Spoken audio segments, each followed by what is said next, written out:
Hello, everyone. My name is Luca. I'm a doctoral research fellow at the Chair of International Relations at the Hochschule für Politik. I'm also a principal investigator of the CoronaNet research project and part of the conference organizing team. When we started this conference planning, we've been truly amazed by the response. Within a few weeks, more than 350 people have registered to participate, and representatives of more than 40 trackers have also applied. We have also generated a significant interest from other stakeholders, as well as from researchers, from the media, from public health bodies and students, as well as concerned citizens. The number and diversity of people gathered here today really speaks to the importance of gathering the data on COVID-19 public health and social measures, what we call PHSMs, and the need for such a conference. After 2 intensive workshop days at the beginning of February, we are now closing the first conference on PHSM data with today's session. Before I lay out the plan for today's conference, I'm delighted to welcome Tim Büte, Chair for International Relations at the Hochschule für Politik at the TU Munich, and to say some words as a welcoming remark.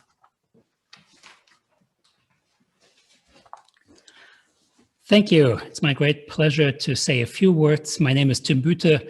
I am a professor of political science and public policy here at the Hochschule für Politik, the TUM School of Governance and the TUM School of Management.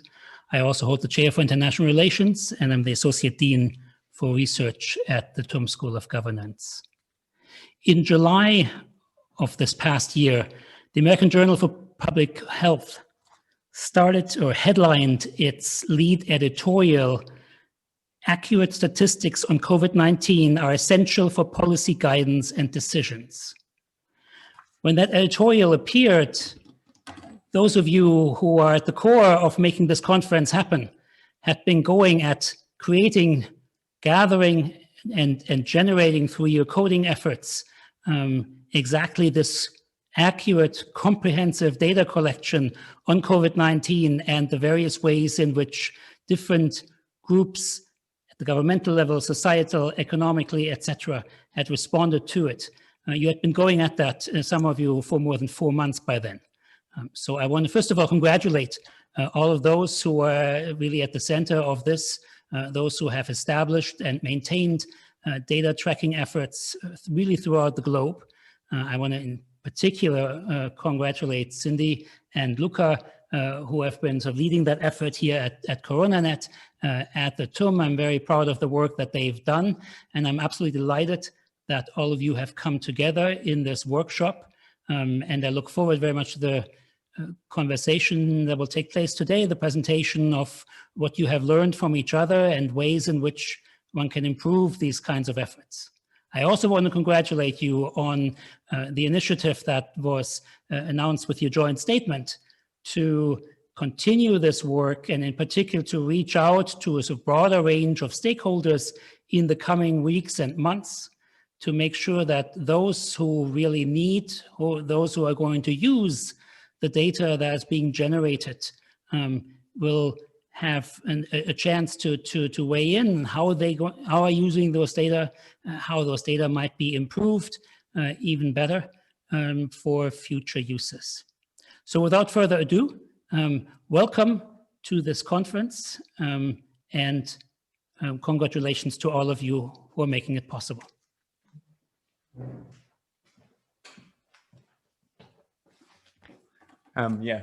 Thank you really much, Tim, for these kind words. Tim was also speaking about a joint statement that we sent out today in the morning via mail. If you haven't got this document, just reach out to us via chat and we can again upload it. I would like to take the chance to present a bit of today's program. So we are going to start with a presentation of key takeaways from the problem identification workshop, which was taking place in February. Then we will have breakout sessions. And as you can see from the program, these breakout sessions have a separate link because Zoom didn't allow us to combine a webinar with breakout rooms. So please, for this session between 4:30 and 5:30, click on the room that you are interested in to join. And after this, you can just come back to the main room. So these 3 rooms will have really interesting speakers and topics. The first room will be about the applications of the PHSM tracker data that we are all gathering. It is moderated by Cindy Cheng, and Paolo Giudici as well as Peter Klimek will present some of their findings. The second room will be about the health, equity, and human rights, moderated by Sophia Zweig, and Oluwaseun Ofalat Nvulia will present something about this topic. And the third room will be about tracking COVID-19 vaccination PHSMs, which wasn't, like in March, a big issue, but now becomes bigger and bigger. This session is moderated by Alex John Zapf, and the speaker is Bunyelin Svino. After a short break that will allow everybody, hopefully, to return to this session, there will be a speech by Jennifer Nuzzo, moderated by Alex John Zapf, about the public health preparedness and response to the COVID-19 pandemic. And finally, at 6:45, there will be the chance of a Q&A and final words that we are going to announce. We would especially ask journalists who are present now or who will be present by that time to take up the opportunity to raise questions. If there are not any more questions by the journalists, it would be great if also others who have questions can address them. And before I forget, I want to take a second to thank you or to thank the speakers of today's sessions. It's really nice that you are taking the time to present at our conference. Especially, moreover, I would also like to thank Annika Kaiser, Claire Vogli, Eski Chaki, Mariam Al-Hamadi, and Vanessa Zwiesele for helping us organizing this conference. We also benefited from the input and support that we got from Stephanie Burke-Altmann and Verena Ahne at the Complexity Science Hub in Vienna. And finally, we are thankful for the support by the Hochschule für Politik at the Technical University of Munich, as well as from the Periscope Consortium that is part of a Horizon 2020 grant by the EU Commission and is supporting this conference. And now, without further ado, I would like to hand over to Lukas Lehnert, who will start with the first session about the presentation of key takeaways from problem identification workshop, which took place in February. Thank you, Luca. So I'm just gonna briefly to give an overview on why actually all of this effort is taking place and what has been happening in the past 2 conference days before I pass on the floor. So if we go on to the next slide, we'll see why actually all of this took place and why all this effort was done, why Luca and Cindy started this initiative with many of us being involved since December last year, so in a very short period. Well, many of us are tracking COVID data to understand the complexity and effectiveness of policies towards mitigating the impact of the pandemic. And that's really a novel development that allows evidence-based policy evaluations for well-informed decisions by policymakers and to allow for evaluations close to or even in real time without a long delay through the data collection. So what is happening in the conference in February and in March, we had the opportunity to network, to share and exchange experiences, to explore collaborative possibilities, but also to reflect on the lessons learned from collecting COVID-19 PHSM data. And it is such a large but fast-grown community that it was a great opportunity for us to get together after having emerged within less than 1 year as a community of researchers. And the purpose was really to foster coordination between trackers, possibly cooperation where it makes sense, and where useful, even collaboration between policy trackers. And that actually has all 3 things have actually happened and took place over the past weeks. Who participated? Well, the audience mainly are policy trackers, producers on the one side, but also policy tracker users, and this is a much broader audience of stakeholders, scholars, researchers, and policymakers.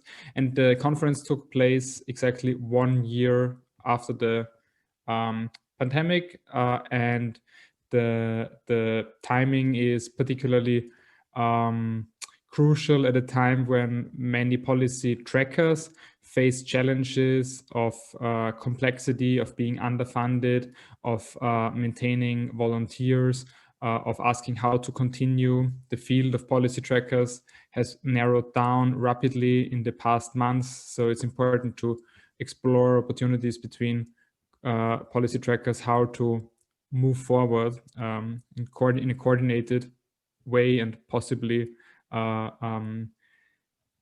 strengthen policy tracking through collaborations. Now, if we go to the next slide and take a brief look on the conference summary, what actually has happened in the past 2 conference days in February. The whole endeavor really started in December when Cindy and Luca contacted many of us and reached out and took the initiative to organize this and brought us together. So it was a really, I'm just emphasizing this because it was a really fast-paced process without long planning in advance, because all of this pandemic is happening so rapidly. And there were 2 weeks of time for registration only. But within these 2 weeks, over 300 participants signed up, and 40 policy tracker producers of 40 different projects participated in the 3 conference days.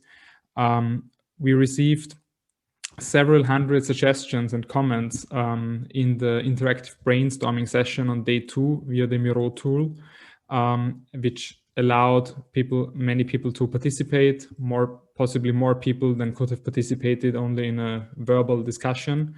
And that led to the shared statement that was just mentioned before, which is a result of intense debate in the conference, but also motivated by meetings of the conference and by mutual learning that took place between many of us. And the exchange doesn't end here today, but it's actually just a starting point, and it has already continued on Slack and beyond, many bilateral meetings that have happened and took place, and the conference is really evolving into a PHSM, public health and social measures tracking network that will continue, so that this has been a broader success than actually expected if it continues in that way. So many of these things are evolving as we go along, and that's actually very motivating. We've also launched a brief survey just to get some impressions on the first conference days and on how all this coordination effort could continue. And this brief post-conference survey after days 1 and 2 brought some interesting results. And I'd just like to give a brief glimpse on the preliminary results, which are, as a consequence of the conference, more than half of respondents were already in touch with other trackers or are planning to exchange with other trackers to explore the potential for coordination, cooperation, or collaboration. Over 40% of respondents have adapted their methodology, their workflow, or their taxonomy as a consequence of exchanges that took place at or through the conference. And more than half of the respondents believe that the conference has improved the motivation of their volunteer contributions, which is also a crucial element, especially for the larger trackers that rely on volunteers. And with this brief overview, I'll hand over and we can go to the next slide. Thanks very much, Lucas. So hi, everybody. I'm Steve Penson. I'm a data scientist with ACAPS, and thanks very much for having us here today to talk briefly about the lessons learned that we've learned from the first 2 days of the conference as well. So it was really great to have over 300 representatives coming along to the previous conferences and to discuss the challenges and lessons learned from the different sessions, especially on the Miro board. And we've kind of basically summarized into kind of 5 key lessons learned that we gained from the area. And this is kind of the areas that we're hoping to build upon, and they're really dug into in the statement that we released. But the 5 areas tend to be about the rapid project mobilization, the project management of the projects themselves, the funding constraints that quite a few of the trackers experienced, the coordination between trackers, which hopefully we can start to adapt as this network expands and evolves, and also the data quality and completeness. So initially, I'll run through very briefly in terms of each one of these. So the rapid project mobilization is something all of us experienced with COVID suddenly appearing out of nowhere, and us having to rapidly accelerate and adapt our models as the pandemic progressed. And this is something that we can learn from in the future, is that we now have these kind of shared taxonomies and this ability to kind of share and learn from each other. So a lot of the lessons learned start to talk about preparedness for the future and how we can prepare for future pandemics. And so if we are able to learn from this, then we can start to understand how we can rapidly mobilize in the future and get that value added of these kind of data sets initially. And that very much moves on to kind of the sustainability with the project management side of things and the funding constraints as well. So we really believe there's kind of a key opportunity here for us to kind of establish a future sustainable plan, like a preparedness setup essentially, which would allow us to keep that sustainability of this government measures collection into the future. But what we did find is that a lot of the trackers have had experiences in terms of incentives and how we can incentivize people to collect this really valuable information consistently and sustainable. And so we discussed about options about monetary, academic, professional development and community ability as well, in terms of the project side of things and how to keep people active in this community as well. Another area to focus on is the funding constraints as well. And so that sustainable funding mechanism is something that potentially we could look at in the future, and how we could establish an ecosystem to collect this information in response for future pandemics as well. And the final 2 tend to focus on the coordination between trackers. And this is such a great kind of start of us being able to look into this, because of the ability of us communicating now and understanding that we collect very similar information, and there's a real opportunity there for a coordination in the future. And finally is the data quality and completeness, and that's very much talking about how we can continue to engage with not only between ourselves as trackers, but also the wider community and the users. So how this data can be used in epidemiological models and COVID preparedness in the future. So that's kind of a summary of the lessons learned, and I'll hand over. Thanks very much. Good afternoon, everyone. I'm Avilideva from the Complexity Science Hub COVID-19 Control Strategy list, and I will introduce you to the lessons learned during the last year regarding stakeholder expectations. So policy trackers are sensitive to the needs of the various stakeholders and users of the data, for which we have identified 3 main categories. Next slide, please. Researchers and data scientists have obviously used PHSM data to assess the effectiveness of the different mitigation strategies, but also to assess the impact of the COVID-19 response on the society, global public health, or environmental health. Next slide. We have identified several major technical expectations of data scientists with regard to PHSM data. The data needs to be easily and equitably accessible, that is to say, open access. They must be ready to be used for visualization, modeling, and machine learning purposes, that is to say, structured and using a consistent taxonomy. They must be usable in different programming languages and must be understandable, that is to say, a clear codebook is provided. They must be transparent with regard to the method used, and they must be comprehensive, enabling the user to filter for the data needed. And they must be meaningful, that is to say, of relevance to the issue under investigation. Depending on the addressed question or computational aspects, several other characteristics of the dataset might be important for researchers. And for example, the supported data formats, the geographical coverage, data taxonomy, geographical unit of the data, having an end date for the policy, data on population compliance, or communication strategy. Lastly, researchers and data scientists are also placed high value on real-time data, as it enables real-time modeling and therefore better supports rapid and data-driven decision on intervention scenarios. Trackers are aware that these needs are dynamic. A good communication trackers researchers is a key to identify and answer to current and future needs with regard to PHSM data. Next slide.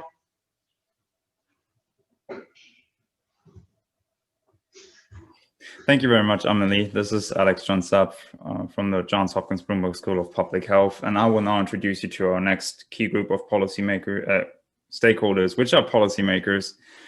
And policymakers represent an important target audience because we need to reach out to them to guide them in making informed policy decisions. So first of all, they like to compare situations across the globe in different countries and regions, but this requires contextual information, which is often difficult to attain.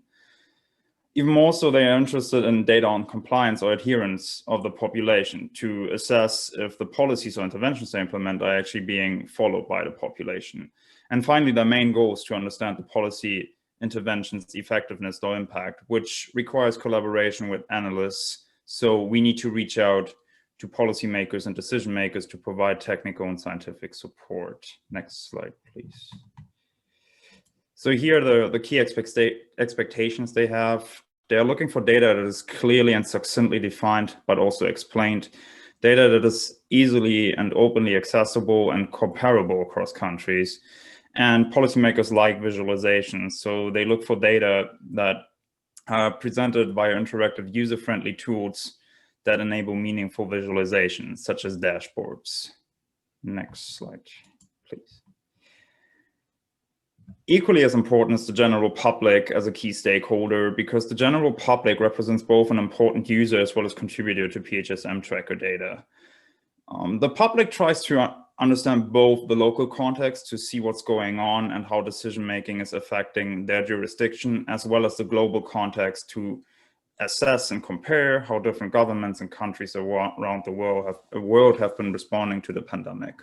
And finally, they look into sharing and communicating the information and data they gathered. Next slide, please. So to sum up, at the core of the expectation of the general public is an interactive user-friendly online tool, which provides accurate data that is freely and openly accessible, data that is timely, so provided in real time, data that spans both the local and global scope, so they can compare their jurisdiction with what's going on in the world. And finally, meaningful data, so data that is applicable to the practice, content, as well as to real life. And with that, I would like to pass on to our next group. Hello, everyone. I'm Yuxi Zhang from the Oxford COVID-19 Government Response Tracker. And thanks my colleagues for your very insightful summary of what we have discussed and learned from each other from the first 2 days of the conference. So now we know each other. Shall we do something together? All the trackers sitting in this virtual meeting room today come together from different corners of the world, and our project are very diversified. But because of this diversity, we have a strong justification to leverage each other's strengths, build on the common ground, develop the shared knowledge and skill set so that we can better move forward. It is indeed very exciting and encouraging to see that many trackers reach out to other groups on Snacks or through all other available channels during the 3 weeks between the first 2 conference day and today. This degree of agency echoes so well that many of the trackers emerged simultaneously and spontaneously at the very beginning of the pandemic. This month, as we mark the 1 year since the WHO declared the COVID-19 as a pandemic, we think a cooperative framework that works not just for this pandemic, but also has a potential to prepare us for the next potential pandemic and other global challenges is our answer. So we hope that this PHSM data coverage conference and the network initiative growing out of the conference can do not just form a speaker's corner. It is a place for incubating collaboration, and we hope many initiatives will spring up. Therefore, we have proposed, and I'm honored to present you a cooperative framework, an ecosystem. Next slide, please. By ecosystem, we're not trying to introduce yet another terminology or a buzzword. Instead, we believe that the concept of ecosystem can best deliver our message. We recognize all cooperative avenue as being equally innovative and equally valuable, regardless of the project scale. Different trackers should be feel empowered to create and attempt collaborative strategies that could best serve their specific organizational, developmental, and research need. Meanwhile, given the high stake of the PHSM tracking effort in informing evidence-based policymaking, we are cooperating with the eye toward the public good of PHSM data provision, which is real-time, high quality, and as complete as possible. This ecosystem is substantiated by 4 core principles, which is open, living, dynamic, and action-oriented. I will be briefly describing the open and the living principles, then Cindy will take over to explain the dynamic and action-oriented principles. Next slide, please. So open, with more than 50 trackers around the world joining this conference, the trackers necessarily represent diversified organizational needs and research interests. By open, we endeavor to foster transparent communication, flexible collaboration, and community building. We hope this framework will open the door to mutual input, feedback, support, and trust. In this light, we have invited participating trackers to join the conference Slack channel. Each tracker owns and hosts an independent channel for disseminating their work, exchange information, resource, and opportunity. Team up for tasks, ask questions, invite feedbacks, and initiate other collaborative projects. This represents but just a first step. Fruits of the first 2 conference days, such as the presentations and the notes from the brainstorming sessions, are also shared on Slack. A dedicated shared discussion channel is open, and representatives can message each other directly. Next, please. This ecosystem is also living. To that end, we plan to organize and host bi-monthly research seminar to keep the conversation going. The bi-monthly seminar is a necessary expansion of this conference. I really enjoy and benefited from this conference. However, it's just time constrained. Our bi-monthly seminar will function as a forum for scientific exchange, which will allow all trackers to share updates, present their works, and connect to other researchers. Just like any team, right? Any group. The continuity of discussion is the key for nurturing an academic community, offer each other continuous support, and just be each other's companion during this journey. We are also planning the second conference this summer, which will focus on sharing and disseminating PHSM-related research, analysis, and outputs. The second conference day will offer trackers a milestone event to build towards. Now I will hand over to Cindy to give us a tour of the other two principles. Thanks. Great, thanks so much, Yixing. Hi, everybody. My name is Cindy Ching, and I'm the Principal Investigator of the Coronet Research Project. So along with being open and living, the PHSM network will be dynamic and action-oriented. By dynamic, we emphasize that the shape and goals of the network will necessarily change and shift over time. Change is not valued for its own sake. However, the dynamism of the network should be responsive, adaptive, and pluralist. By responsive, we encourage policymakers to be responsive to stakeholders and their needs, and we hope that this can happen by building more links between stakeholders and trackers. Meanwhile, by adaptive, we hope that the network will support policy trackers in capturing new PHSMs on the horizon, which is especially important given that as the pandemic has unfolded, governments have implemented creative policy solutions which have grown more and more nuanced over time. Finally, in supporting a pluralist approach, we recognize that there is no one best way to collect PHSMs data.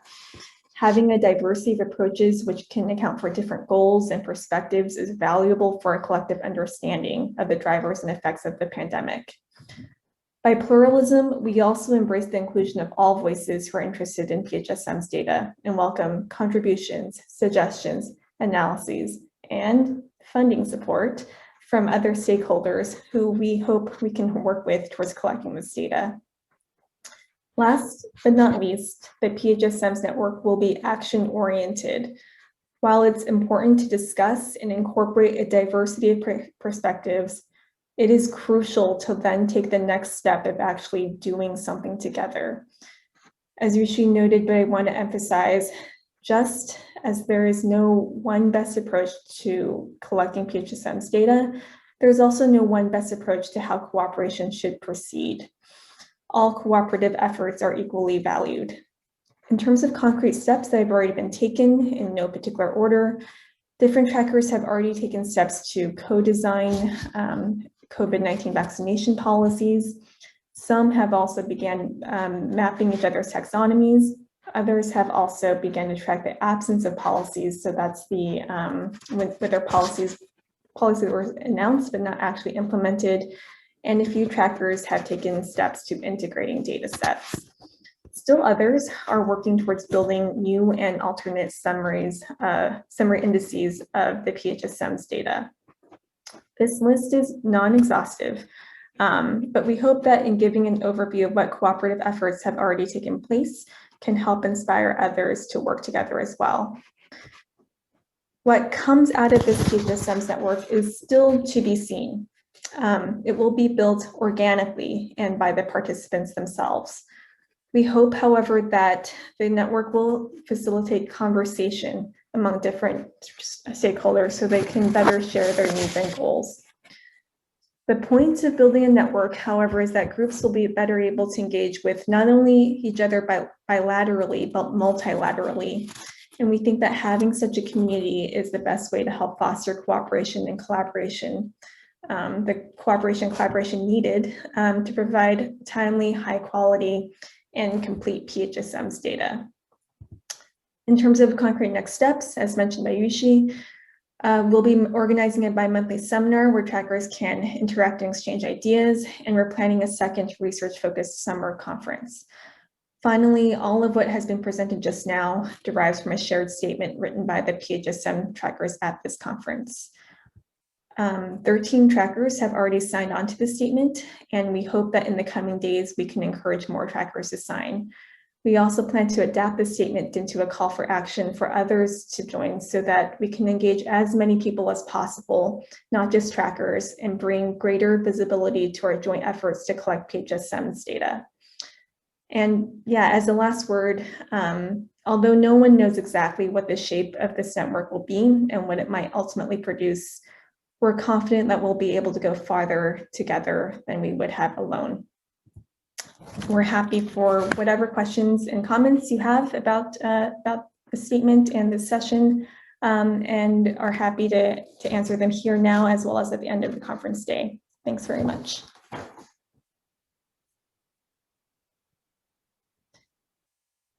So great. Shall we open it up to discussions and questions? I'm I'm going to stop sharing my screen so maybe we can see each other.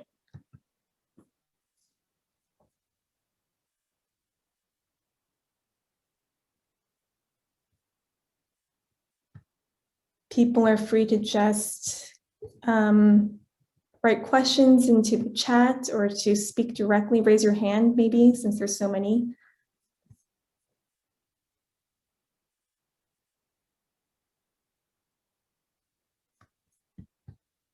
Great, I see a hand raised by Nathan. Go ahead, Nathan. Hi, thanks for taking my question. So I guess well, first off, thank you for outlining that entire framework. I thought it was well outlined, and I'm excited to see where it goes. I guess my question is, there's a lot of challenges moving forward for collecting data and using it effectively. So I'd be curious to hear from any of you, like, what gives you hope as we move forward and navigate these uncharted territories?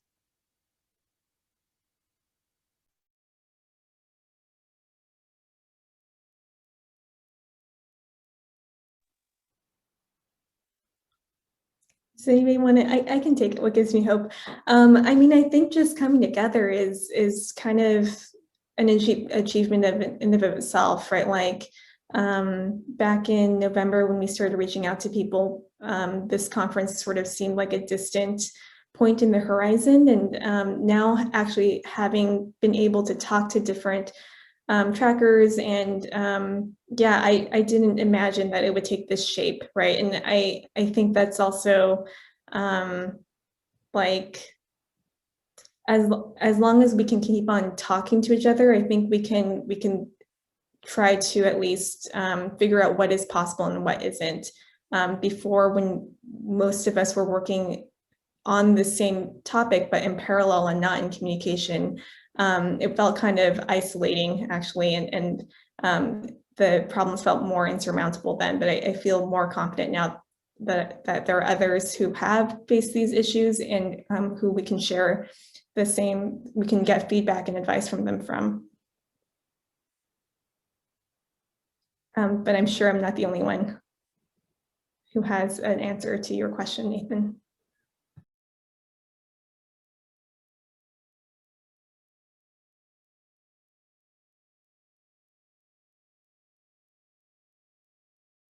Rishi, you looked at Alex, go ahead. I can just add on that. I think also there's just a huge need for this data and also to understanding what it does. So what policies do and if interventions are effective or not.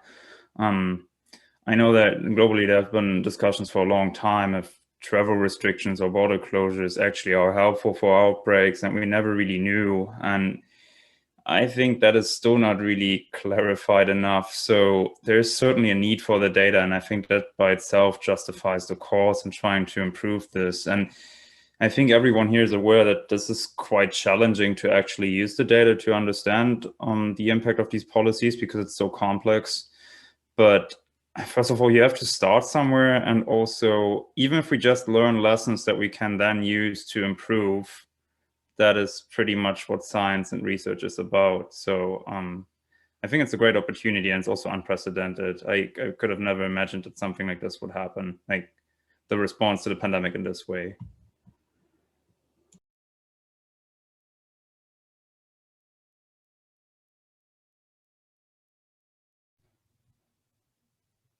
Yeah, I guess I could also share some of my thoughts. I think, just like Cindy and Alex says, we have to make a start, right?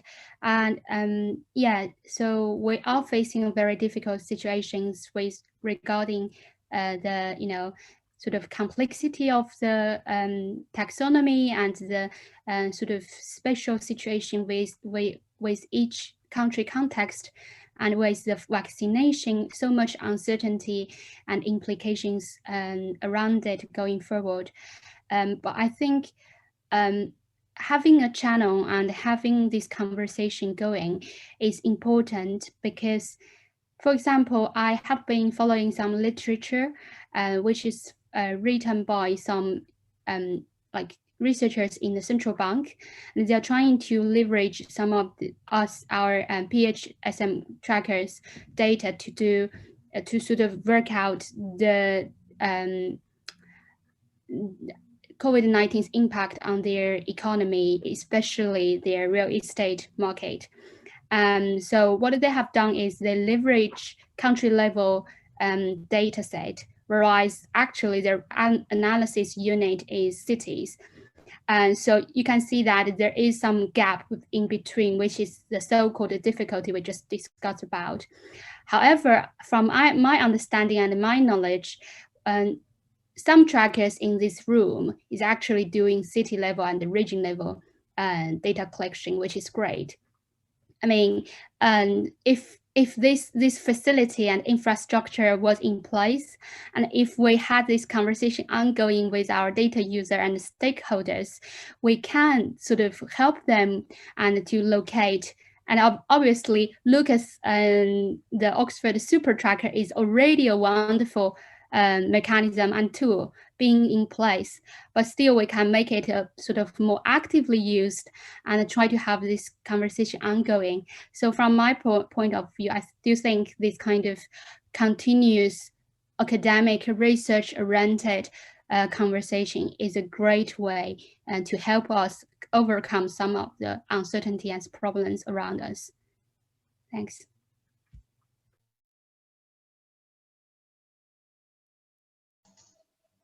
Maybe I could quickly add that this is a new field of research. There's PHSM data. They were not really a field of research before.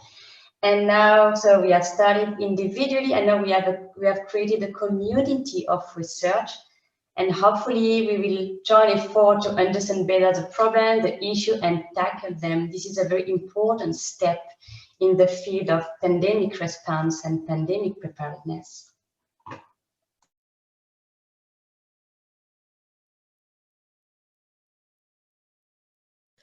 Great. Any more questions?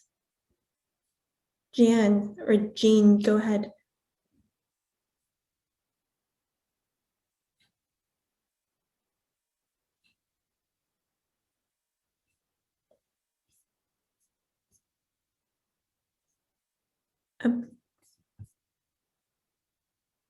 Jean, do you want to? Yep.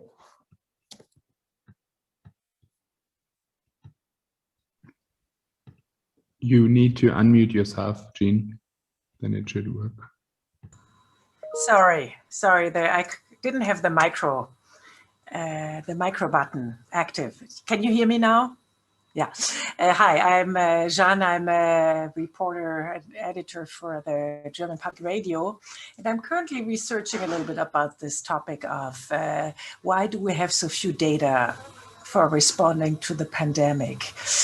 And you know, why is it so hard to have scientific evidence for lockdown measures, for instance, or for generally pandemic response? So from what I understood, I mean, some of you have been claiming we do have a lot of data, but it's not accessible.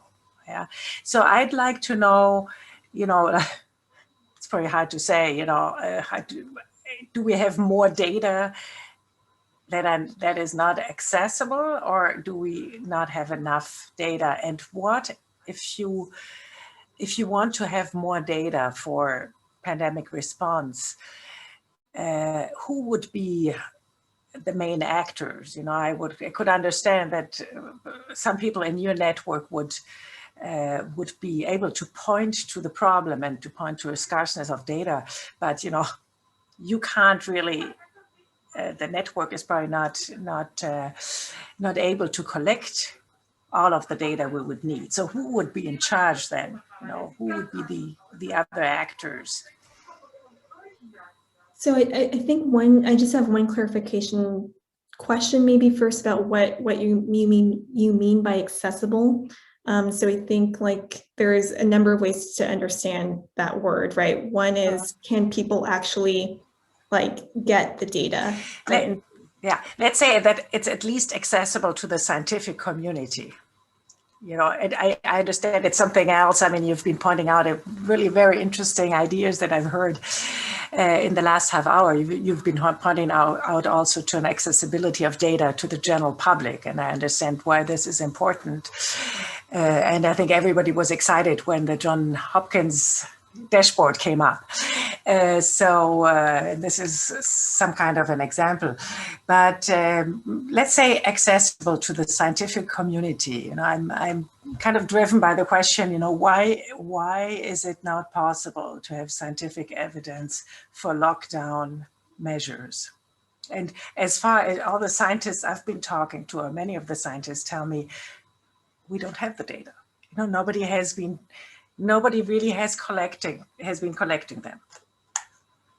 But maybe you have a different answer. Okay, yeah, I think just as a first response, so in terms of making the data available, I think all of the trackers here, and I think probably most of the trackers participating in this conference have made their data open access. So it should be accessible in that sense. There's probably a second meaning of accessible, which is whether once they can download the data, whether they know how to use it. And that's certainly something that I think we can all improve on, right? So the government measures themselves are quite complex, and different trackers have also developed different taxonomies to capture that complexity. I'm sure it can be very confusing for users of the data to figure out what is actually being captured there, including the scientific community. I think the third thing that you're saying is that there's not enough data maybe to evaluate whether lockdowns or border closures or whatever the government measure might be is actually effective. So on the one hand, I think there is and there has been a huge effort to track government measures themselves. By people in this room and people not in this room. But on the one hand, right, we know that there is more data on government measures themselves to collect, that's for sure. On the other hand, we also know that probably this is not enough information, right? Just knowing what the government has done, what measures they've implemented is probably still not enough to really evaluate the complexities of implementing a given policy. But I'll let maybe somebody else take on that second part in terms of what other data could be collected.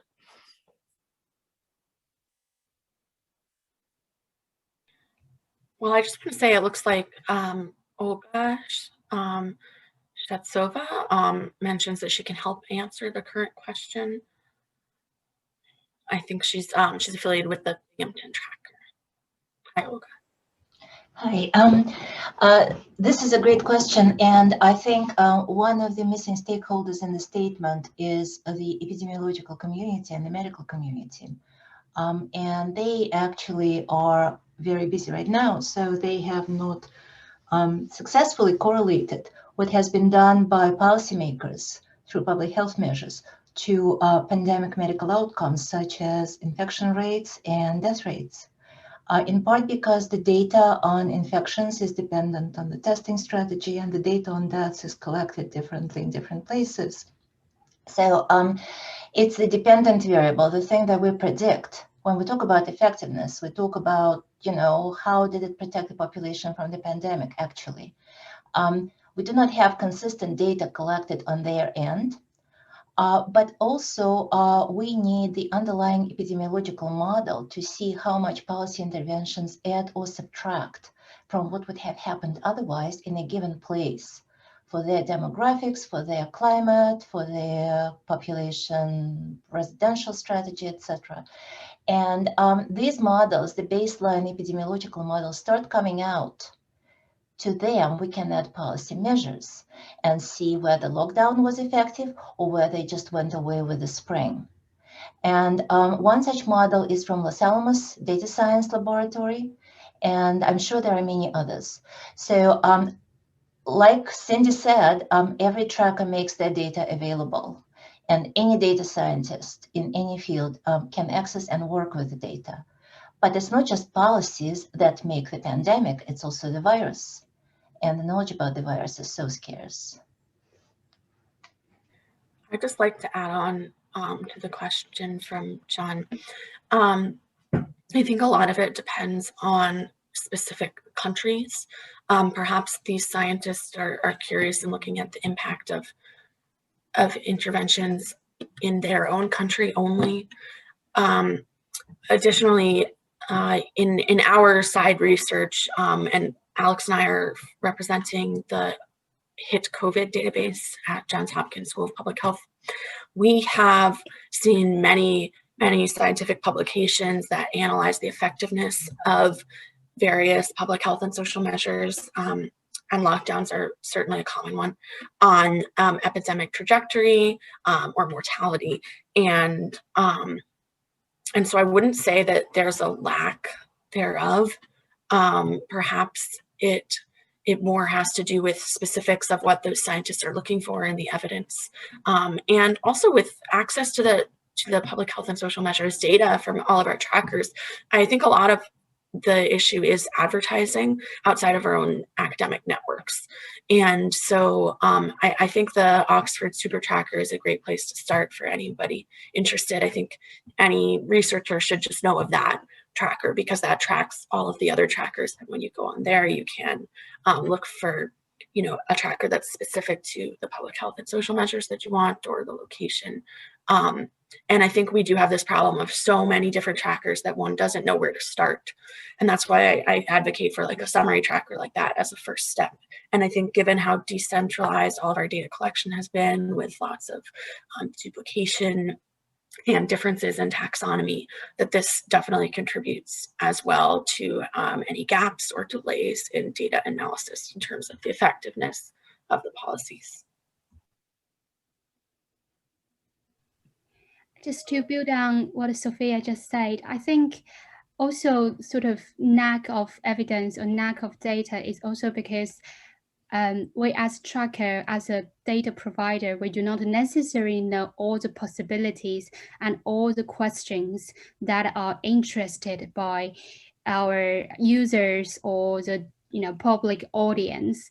I think it's important to have this two sort of directional discussion, and I do think media is such an important sort of bridge and mediator, right, moderator, and try to tell us what are interested, because just like Sophia said, a lot of research and literature focus on these measures and their impact on the development of the pandemic. And we do know that all these measures, they bear social, political, economic, environment impacts, but we could not ask all these questions. We could not, like, it's not also not sort of democratic, right? We need to have your voice. What are the questions? Do you want to know, for example, are people interested in the economic impact of this pandemic? Or then probably the data is there. We just need to sort of to channel that information to you and sort of deliver that information to our users. But I do think like everyone in this room has a part to play, us and our stakeholders and the media. And I think if keep asking us, that would be a great contribution to our work. Great. Sorry, go ahead. I was just going to touch on a few points that have been raised, especially from the epidemiological model perspective as well. So ACAPS is slightly differently positioned in the fact that we're not a research organization, we're a humanitarian organization, which meant that we are kind of became aware, and we worked a little bit with the UN Center of Humanitarian Data, who were starting to put together epidemiological models of different high kind of impacted countries. So if we're thinking the kind of global south countries, and what we were able to find is that they took some of the information that we collected from our models, and they were found that some of the information didn't go into the depth that they required to go at a subnational level. And so that was kind of answering one of the questions in the chat as well, is that through working with this, we realized we didn't have a capacity as ACAPS to do it, but the Center of Humanitarian Data then worked with like local organizations on the ground, and they were able to add extra detail to it. Maybe this is something to think about in the future, is that global trackers give a really good overview, but if we want to really dig into the really bits of information that people need, perhaps we need to look at helping to set up hubs within specific countries, and that would give us the subnational level that we need. Something to think and bear in mind there. Lots of complexities, but potentially the data is there, it's just potentially it doesn't have the level of detail that some of the users need. Thanks.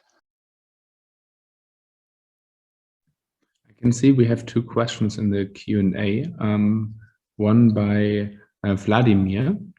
What do you think would be the major and most convincing use case or features of the envisioned integrated interactive analytic toolset that would demonstrate to the relevant decision makers, funding authorities, policymaking users, the advantages and benefits of the next planned actions, like consolidation of taxonomies, integration and cleaning of collection data, joint collection and tracking efforts?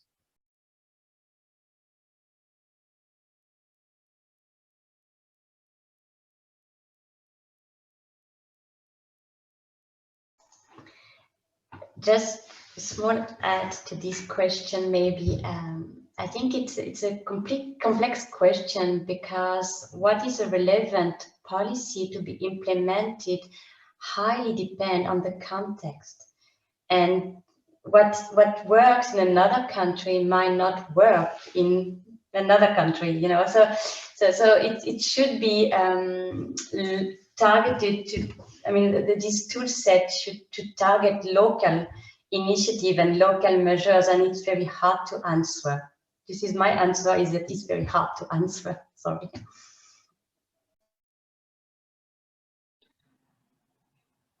I think when we started the conference, we envisioned something like a possibility of a larger integrated database where all of our different data collections can be integrated together so that it's easier to use and maybe a little less confusing and more centralized for anyone that wants to access it, and that this would be, you know, open source and available, you know, easy to use for people from researchers to stakeholders.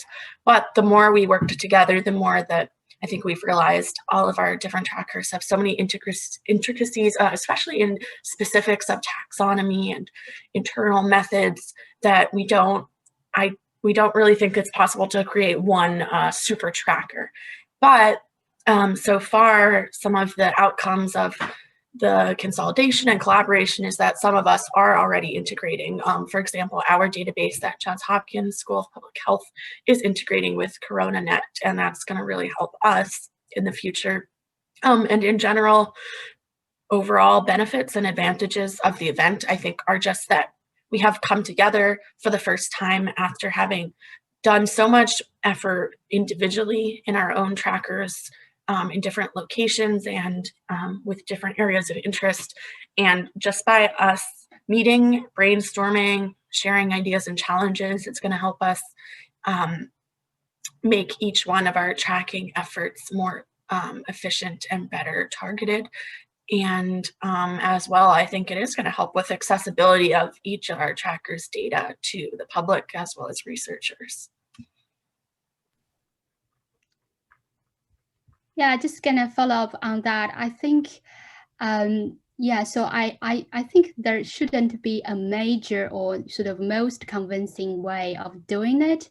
And so the caveat here is, once, you know, you're becoming bigger, then necessarily sometimes you're gonna trim down things, like to make it standardized. So, you know, like currently we're in a world lack of standardization, but just think about it. Standardized probably isn't, you know, the most beautiful word in the world, right? Sometimes, let me use an analogy. Sometimes people want to go to supermarket. Sometimes people would fancy to go to different farm shops, right? So I myself is leading our Oxford COVID-19 government's response tracker team for the subnational China data collection. And even within the same institutional infrastructure, we are facing day-to-day decisions and, you know, sort of trade-offs and, you know, like how are we gonna preserve the country that sort of speciality, and while conform to the overall structure. These kind of things, on the one hand, like they are complicated, they are necessary, they are decisions. On the other hand, I don't think it's up to trackers to do some decisions for the researchers. I mean, pooling indicators from different trackers and leverage the diversity of information, and sometimes do the standardization researchers themselves. That is, a part of research, right? And you can mix and match, and you can maximize that sort of data set to answer your research questions the best. I do think the added value of that is quite important. Having said that, I'm not saying, like I said, there isn't a particular most convincing way to do it, but I do think conversation, and if a researcher wants to put put indicators from different trackers, we're here. We're more than happy to have a conversation. How you can do it, where are the risks and caveats, and we might be able to give a hand. So yeah, that's my thought. Thanks. I can see another question by a person. Hi all, can you please talk more about how the lack of regional expertise varied within the non-region specific trackers, and whether the conference has helped to resolve it? Sure. So yeah, part of the reason why we wanted to reach out to convene this conference in the first place is because of this exact issue, right? Like the difficulty of getting regional data and the importance of doing so, especially considering how localized some of these effects are.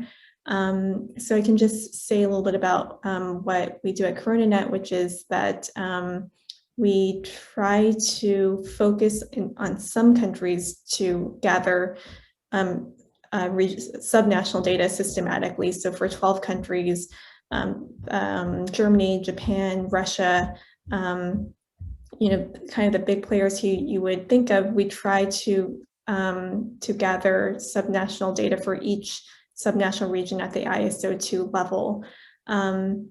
For just these 12 countries, that's more than 400 subnational regions. And so even though we have more than 600 research assistants in our project, because we also try to get national data for other countries, 400 plus 400 subnational regions plus 200 countries, that's already around 600, right? We're pretty much at our capacities. And so we knew that there was just no way, we could try and grow as much as we wanted to. There was no way we were going to be able to capture all the subnational data by ourselves. And so I think that I wasn't aware before this conference that there were other trackers doing subnational data for other countries outside of, I think there's a lot of US trackers, but there's also some doing a subnational data collection for China and Japan and Germany. And I'm excited about what kind of cooperation we can do with them there. And yeah, I think we won't be able to solve this problem overnight, and we might not ever really solve the problem entirely, but I think we'll get a lot farther by talking to each other. Yeah, to build upon what you just said, Cindy, for the HIT COVID database, we actually offer subnational data across all the countries that we track. And last time I checked, I believe we had subnational data, or rather we had data entry for over 3,000 subnational units across all of our countries. So our database was actually built with the intent of expanding upon some of the gaps in subnational data collection at that point in time last spring. Yet we have definitely run into issues of lack of regional expertise, as well as a lot of the other issues that we've discussed in tracking. We don't currently have, active subnational data collection in every country. We do have really rich subnational data for countries of varied geographies, though, which is great. But over time, the interest and motivation of our volunteers who do data entry for us, who are experts in perhaps like their native or current place of residence has dropped off. So we are dealing with many gaps in subnational data entry by people that are very familiar with that location. We certainly still have a lot of volunteers that are familiar with their locations, but we hope that, you know, the conference will help us build connections with people who work in databases in other regions, or people that are from certain countries that we're looking to focus on, who we can collaborate with. So in summary, would you say that the workforce is a limiting factor for such data?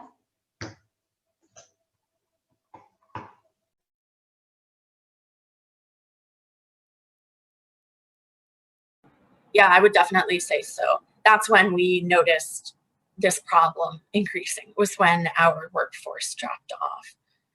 And I know that's something we discussed in the last 2 days of the conference. Volunteer or staff retention, motivation, and longitudinal contributions over time was probably the main factor that contributed to our drop-off of staff members who have expertise within their local areas. Because in the beginning, we had a very international team, and now our team is much smaller. And just given the number of countries that we collect data for, we have lost a lot of like that data richness in the countries, where now we're having to reassign volunteers from, like, for example, our school, or other people who tend to not be from those countries that we send them to.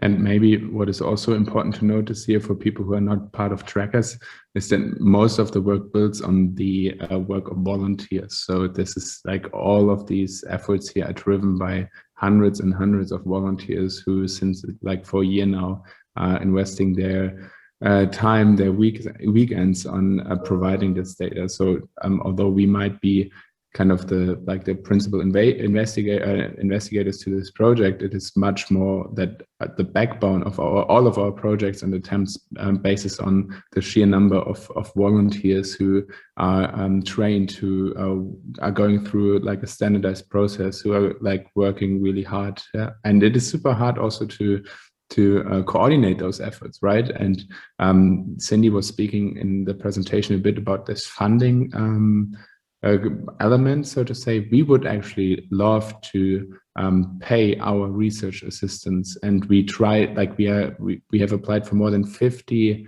research grants, and we got one. And so this is another good example of why it is really important to think of the value of the data we are delivering, because for the future pandemic and for the for kind of our information society, like this data that we are now gathering will be used in the next decades. And so it is much more also a question of today, how can we guarantee this data and the data collection in the future. And this is why we have also announced this conference to coordinate efforts to reach out to make like our projects visible to the public, and also share the need why this data is needed, but also why we need funding in order to keep up this great work of our volunteers and hopefully soon workers to this project. Just to build on Sophia and Luca, I think like this question asks us about the regional speciality, and just naturally, because we're doing tracking work, it spreads out to the issue of retaining our volunteers and how the trackers would run, financially sustainable, and also like at the full speed almost. So I think one value I see this conference of is to try to expose the sort of entangling threads of the issues. Users is asking why this special country is not complete enough, and we just try to open up the dialogue, because of necessarily we need someone, but it's about volunteer working force, but it's really about your familiarity with the legislative system in that country, and it's about the language. It's even about, can you really go out to check out. We are talking about we know that the policy, but we do not know the de facto implementation on the ground, right? Do you have that capacity to realize all the expectations and what do we need? I think this is a great opportunity for us to be honest and to just reflect on what we need and what might be possible to come out from this conference, and what kind of support can we give each other, maybe, like especially from stakeholders. So I think that is part of the sort of one of the value I see from the conference. There's another question by Jean. Do you want to address it directly, Jean, or shall I do it? Yeah, thank you. I can do it. Actually, I have two questions, or one question is more a remark about our former discussion. The immediate question now is, who are these unpaid volunteers gathering data for you? I mean, that sounds like a modern slave work, and I think you talked about the media, responsible to getting some attention to the field, and if there's a story behind it, we'll do it. So tell me more, please. Sure. So maybe, like, I know Nathan and others of our research assistants are here, so they're also happy to speak up and tell a bit about themselves. So it is. I would disagree that it is like a slavery work, right? So we are all doing this because we want to contribute something to a global public good, and as such, like the research assistants, but also us, like we are driven by this. By having seen this need for this data and actually following, then the logical step is we need to take action. And this taking action was like taking place in our own projects, and now it is widening to we need to take action in order to collaborate and to coordinate our public good provision. And as such, I think that, like, our research assistants, speaking for CoronaNet, we have more than 600 currently working on this project, and these are coming from 20 time zones. So we try to be inclusive as much. And this is also a chance of this like global pandemic, or this like, that this is kind of we don't meet with 40 students here at the Technical University to have a project, but we invite everyone to participate. And maybe Nathan or Annika, who I see raised their hands, just would like to share a few sentences about who they are and what motivates them to be part of this. So maybe Annika, feel free to speak. Yes, hello, thanks Luca, and thanks for the question. I've been part of CoronaNet since May last year, and I can highly refuse that it's slavery work, because first of all, you as a research assistant, you get a lot out of it. You can have credit points, and a lot also have private funding from the university, but even though you get nothing of those two options, we still have a lot of people that stay voluntarily on the project because they believe in the project and they see the use of it. They grow with the project, so it's not just about doing the work, but you learn a lot. You learn about data collection. We also get a lot of opportunities by our PIs that help us with research. We have a lot of workshops and so on. So you really get something out of it. And but I think the big point is that all our research assistants believe in the project, that it's important, that it's for yourself and for society, and for really decades, as Luca said, after this pandemic is over and after the projects have finished. The only problem I see is definitely with developing countries, that we really wish to pay people from developing countries. And as Luca said, we apply for a lot of funds, but it's really hard to get it. And the problem is I can afford it to be part of the project. A lot of people can afford it from developed countries, but not so many developing countries, which also plays into the question of regional experts. And it would be really great to have enough funding for people from developing countries and local experts from those countries. Thank you. Thank you, Annika. Before we might hear from another volunteer, the other trackers would like to say something, and also also other trackers who are not part of this panel can always speak up, right? So this is not exclusive. Yeah, I was just going to add something. I'll keep it short to leave more room for volunteers. I think I would just like to highlight that this issue of lack of funding is the biggest issue in pandemic preparedness and response. It's the same thing in modeling. We touched on modeling earlier. It was also, there was no capacity and universities had to step up, and most modelers don't work on COVID. Most modelers work on other diseases. And yeah, it's the same thing everywhere. There's people just working because it's a need. So I think that's something that going forward will need to be improved. And I think that's where the will comes in. So funding always requires will and commitment. And this is also an area, so policy collection is also something where governments could play a role in stepping up. And we've kind of developed, and I think we have the data, but what's also really important going forward as a lesson is we have the structures. So I think it wouldn't be that complicated to use that, because we've been using this for a year now.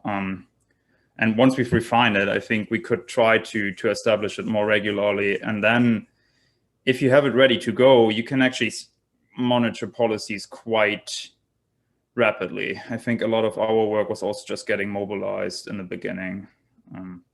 Yeah, but I just wanted to raise the issue that most of pandemic response, even though it sounds heroic, is volunteered. There's very few people that actually get paid for what's going on right now. And I just wanted to speak to the question of where do the volunteers come from? We recruit our volunteers through our own academic networks, as well as contacts that professors have at, in other regions of the world. We recruited people through social media as well. And like I said earlier, in the beginning of the pandemic, this resulted in a much higher proportion of volunteers who are actually based in the countries that they reported to. And, our volunteers were really happy to do this, especially early on when we were all feeling much more uncertainty and fear around the state of this pandemic. And one thing that we did to kind of provide some sort of a reward to the volunteers, since we couldn't pay them, is, of course, we listed them all as co-authors on our descriptive paper that came out. Yeah, I just want to build on that. I think just want to quickly mention sort of a finding, or what we have put in the statement is we find that volunteers, their likelihood to remain in the project is boosted by the fact that what our data collection is for public good rather than for private use, or the sort of openness of it is an important reason why they want to do the job, do the work. And so I think there is a significant amount of agency involved, and they have done their discretionary choice. And also I want to mention two important things we shouldn't overlook is by collecting data, how we empower people, especially those from the global north south, and where reporters do not cover that much, and other it's just people know much less. Well, we do know all the things going around underground in the global north, not mentioning the global south. From our experience at Oxford COVID-19 government response tracker, we have experimented that we want to move people around, try to keep this coding a bit fun and sort of moving them to different regions, and try to have a bit of overview, sort of try to build up their global knowledge. But in the end, we find people's willingness and their, they want to code for their home countries. They want to code for where they come from, not simply in the sense of language, because many places share the same language, language, right? But they do have a strong, intention and willingness to make what is happening back at home more known to the world, to policymakers. And that part, I think, is very important. I want to highlight. And I think similar to Johns Hopkins, most of our coders, our students not at Oxford, so beyond our institution. And so this is amazing, right? Because they do not have that institution sort of pressure there, and they want to join this project. And I want to stress on that. They are in their formative years, right? They are not.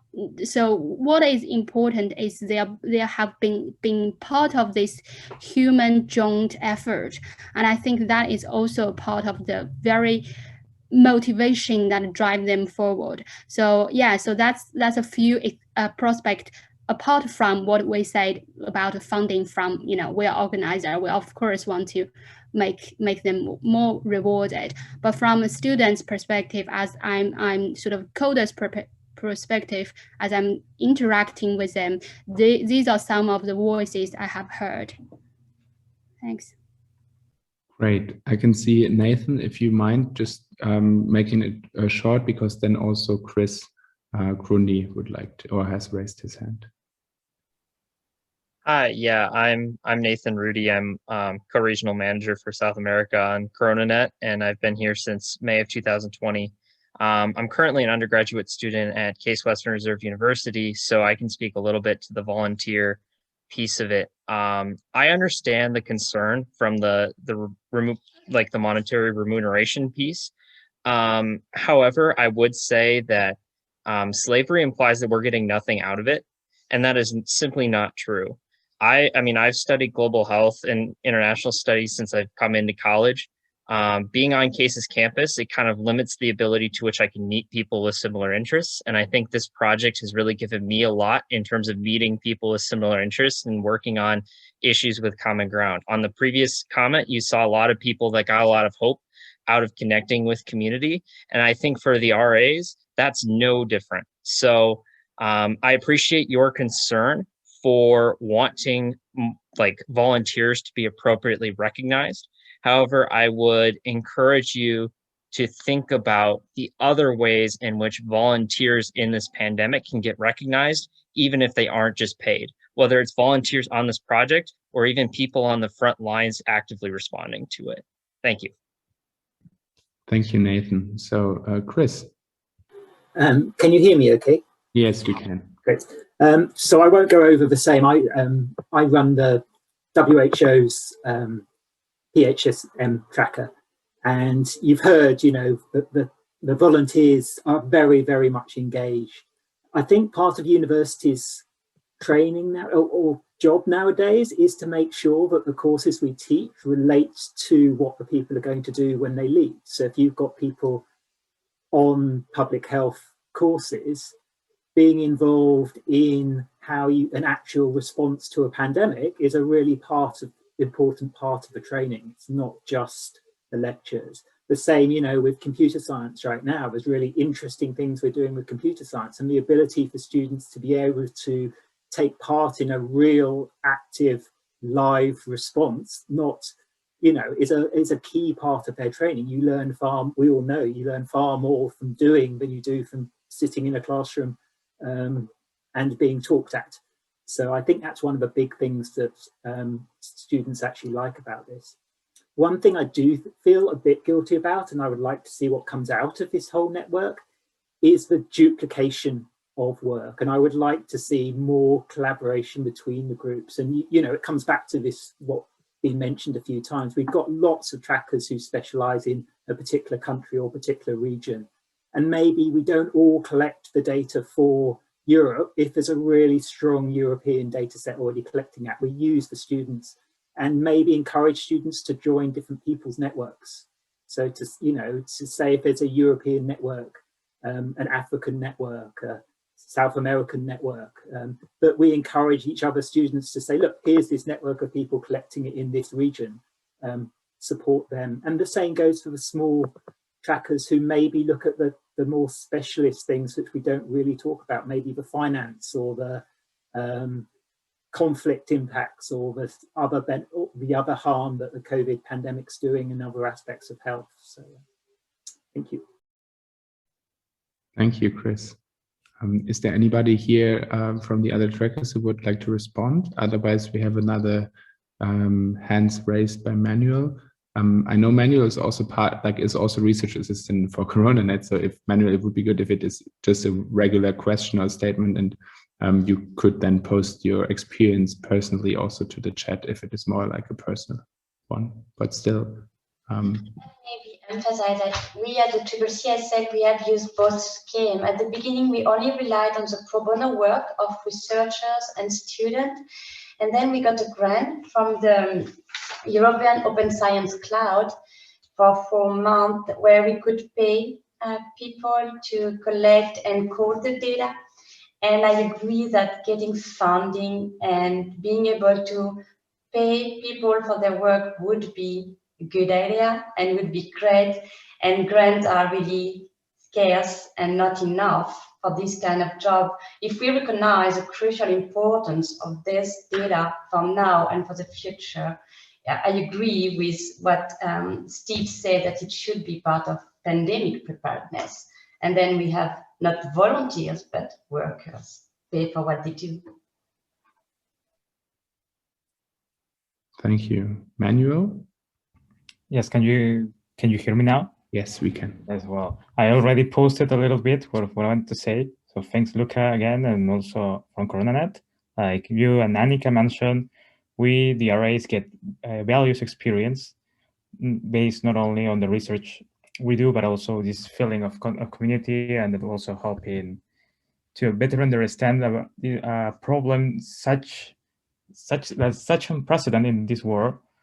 But as also mentioned, also written there, as a Peruvian, someone comes from the developing world, I understand that is sometimes quite difficult to get people from our regions, like Latin America or other developing areas, to get engaged, because most people from those regions do not have the possibilities or the resources. They may have the interest. So as I believe that there should be a good way, or one way to get these people more engaged, try to get better connection with universities, with think tanks, or perhaps other individuals, because I'm aware that in some of Latin America, there are some like regional collectors of cases of some other policies that perhaps when merge or join forces with bigger policy trackers may help us to get a better picture and a better understanding of how these particular countries deal with their particularities with this unprecedented problem. Thank you, Manuel. Before we end this wonderful, fruitful discussion, I must really say that I love that people here also from the RA side could say a bit more. Is there any other comment that anybody here would like to make before we move on to the next session?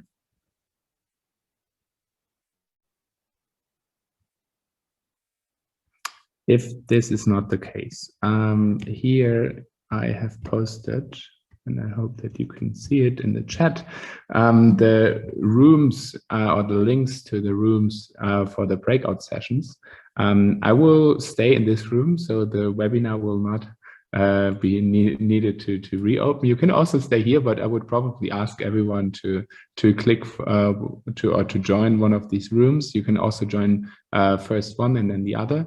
We will see each other back in around an hour. There's another break after 5:30, so please take your time. Also, it's important due to these virtual meetings to take fresh air, and so the speakers are already looking forward to present to you their topic. Thank you really much, and see you in these rooms.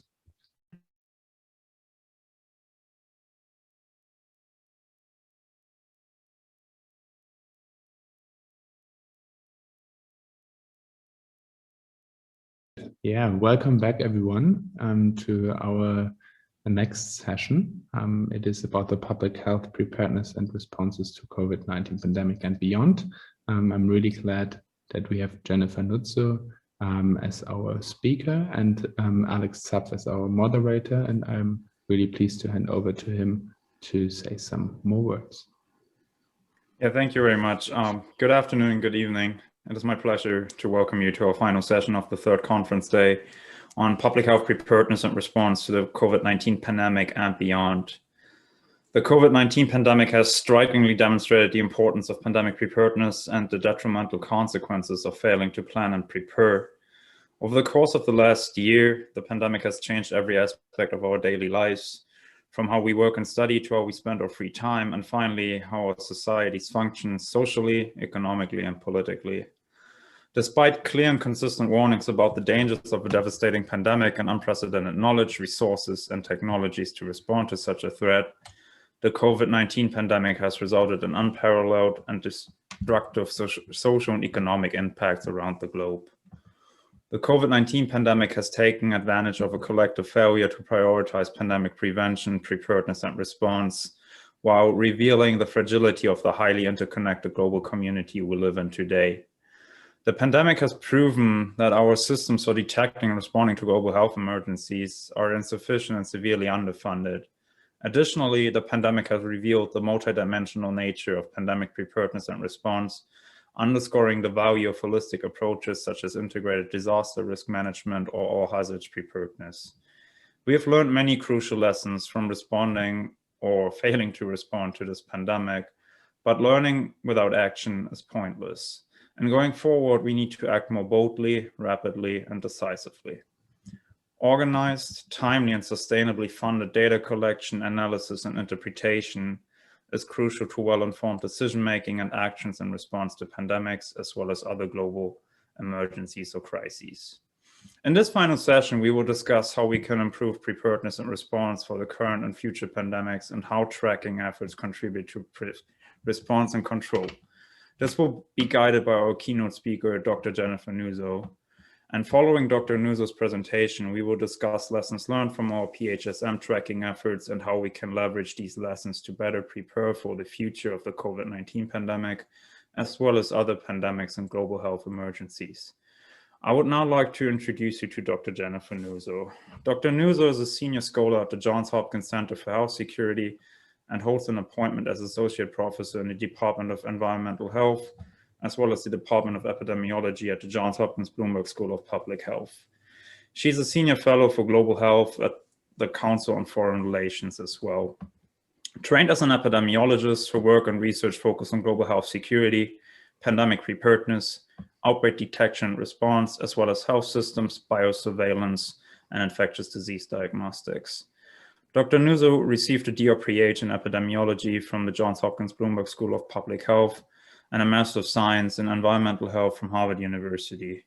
She currently directs the Outbreak Observatory, which conducts operational research to improve outbreak preparedness and response, and she co-led the development of the Global Health Security Index in collaboration with colleagues from the Nuclear Threat Initiative and the Economist Intelligence Unit.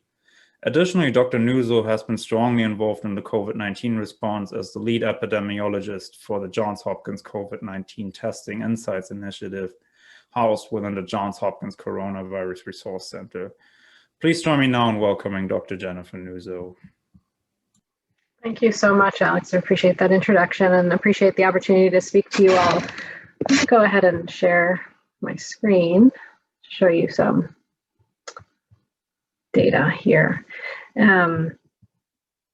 As Alex mentioned, I have been heavily involved in efforts to track COVID in the US and across the globe, and to speak with policymakers and practitioners about what the data are telling us and sort of what the trajectory is. And I'm going to use the lessons that I've observed over the last year as sort of a way of framing sort of where I think we need to think with respect to the future of preparedness, with a heavy focus on the data and whether we will have the data that we need in order to make decisions, be better prepared, essentially not find ourselves in the same mess that we are currently in. So this is the Johns Hopkins coronavirus map. You may have seen it. It was started by my colleague, Lauren Gardner, who's in the School of Engineering. And She and her graduate student started tracking COVID cases before it was even called COVID, in part because her graduate student had family in Wuhan and was quite worried about them. They also thought it would be important to capture these somewhat ephemeral data that weren't being collected centrally or displayed centrally to help researchers do infectious disease modeling. She has a modeling background and wanted these data for her own research, but also saw it as a tool for other researchers. I think she would say that she didn't expect it to become what it is today, which is a website that many organizations and news organizations, governments in the United States and abroad use as their primary place for staying up to date on the current COVID case numbers and trends.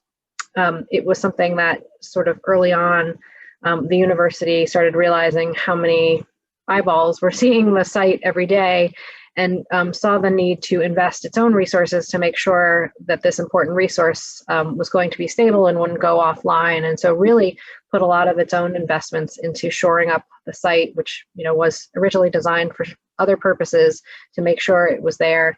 And then also over the months to expand the data collection analysis offerings in the larger site packaged around the map. So that's what the Coronavirus Resource Center is. It's a large website that is where the global map is located, but there are also other data analysis and tracking efforts that are housed within the Coronavirus Resource Center, some of which I'll show you throughout this. But one of the things I like to point out a few things about this map. These numbers are from this morning, so just a few hours ago for me. I realize you're later time zones, but this is where we are globally, more than 114 million cases being reported by 192 countries. I like to point out the number of countries because this is the preparedness challenge that we're talking about right now. It's a much different preparedness challenge when you think about nearly every country in the world being affected simultaneously. The information needs, the availability of resources, the types of decisions that have to be made, the actors, is going to be much different in a situation like this as compared with, say, an epidemic that's limited to one region of the world. The fact that all countries are in this at the same time has created tensions between countries, has devolved us to nationalism, where we are competing against each other for supplies, where we're hoarding the things that we need, we're not sharing. And this goes in part to data. I mean, in order to understand the impact of this event, we need to have a global picture of how COVID is affecting countries differently. And unfortunately, as evidenced by the fact that a university is the one maintaining probably one of the most visited websites for tracking COVID-19, we don't really have global systems that are equipped to be able to monitor an event like this. I'm going to move to kind of why this is a challenge. So one of the issues sort of in putting this together, we have a list of all the cases, we have dots on the map. One of the things that might strike you right away is that there are more dots in some places than there are others. And that may be partially what we would expect based on the epidemiology of this virus and what we've known about countries that have been hard hit and ones that haven't. But I don't think anybody can say with confidence that the size of the dots in all places or the absence or presence of dots in all places is truly reflective of the upper, of what is happening in those countries in terms of how much COVID there is. And so that is a real challenge when we're counting cases, we're counting deaths, we're reporting them, and yet the ability to do so very much depends on the capacities of countries to be able to do that. And then, of course, you have not just a capacity issue, but also a definitional issue. And so I like to point out this graph. One day, as we were tracking cases, there was this huge jump in cases. I mean, you can see this one line just poking up there quite visibly among, distinct from the days that surrounded it. And this happened when a single country basically decided to change its case definition. Previously, they had been only counting people who tested positive who had symptoms. That was out of step with the way many other countries have been counting COVID cases. And so recognizing the need to adjust, the country not only decided to change, but also then back reported a number of other cases that previously hadn't been reported. It all got dumped on a single day and looked like a giant spike. Important to understand the context for this spike because you might interpret it quite differently had you not known that information. But nonetheless, it speaks to the fact that if we are going to have a global picture of what's happening, having a common way of measuring impact is important. And unfortunately, we largely don't have that. There are discrepancies in not only how countries are what they call a case, but also how they're looking for cases and how they're counting deaths. And that makes it very, very difficult to track at a global level. And yet there is a clear need to do so because our judgments of how much of a threat this virus is and what we should do about it hinges on our having an understanding of how much there is in the world and how it's affecting us. Same problem with deaths, different countries reporting different numbers of deaths. There are some interesting trends that emerge if you just look at these simple numbers, but if you only look at the simple numbers, you may not get the full picture of what COVID is doing to countries. There was a recent paper in the British Medical Journal looking at one country in Africa where they did a post-mortem analysis, and they found far more COVID cases than had ever been reported, and these post-mortem COVID, these COVID cases identified post-mortem had never been tested. So it's not to say that I think if we were able to enumerate all of the cases and deaths that have occurred in all countries, that places like the United States wouldn't continue to have the largest burden of cases in the world. But I think we would understand differently what the relative impacts between countries has been.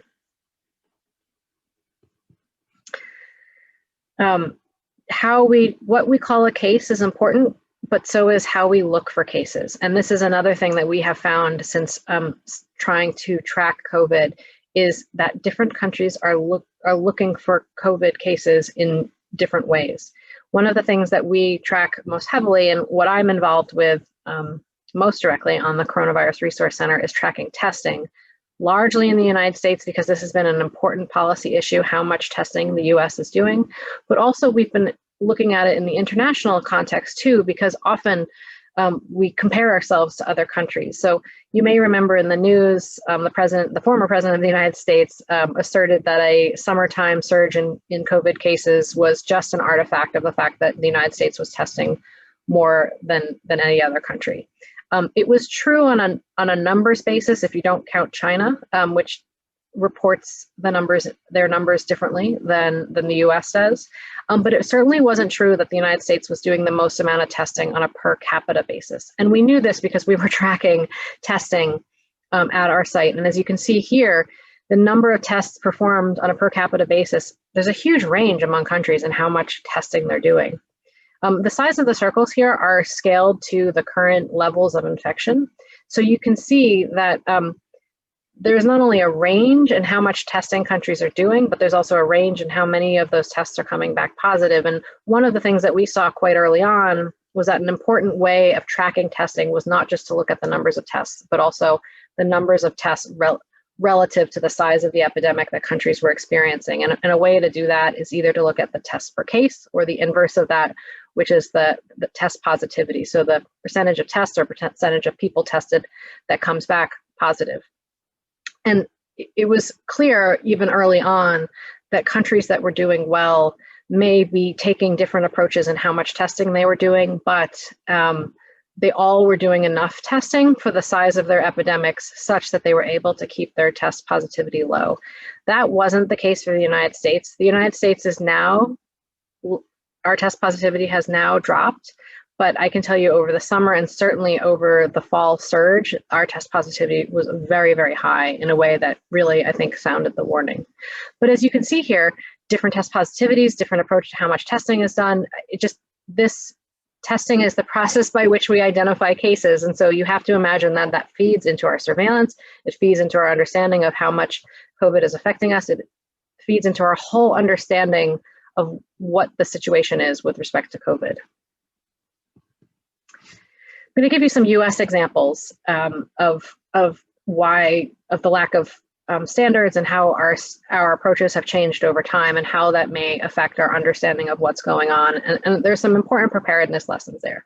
The first one was, it became clear quite early in the US, but also in other countries, that existing capacities to conduct surveillance were insufficient for a pandemic level threat, meaning we quickly found that we were not capable of doing enough tests to understand where in the US the virus was and how much of it there was. And so in the early months of the pandemic, when we first even started allowing ourselves to test anyone who didn't necessarily come from Wuhan, China, it was very, very hard to get a test because there weren't enough testing resources. Since then, the US has greatly expanded the amount of testing it's doing, although you may notice, and if you look at the pale yellow lines, there has been a drop-off as of late, and that's actually something that's quite worrisome to me. But you can see that our ability to do, to search for cases has changed over time.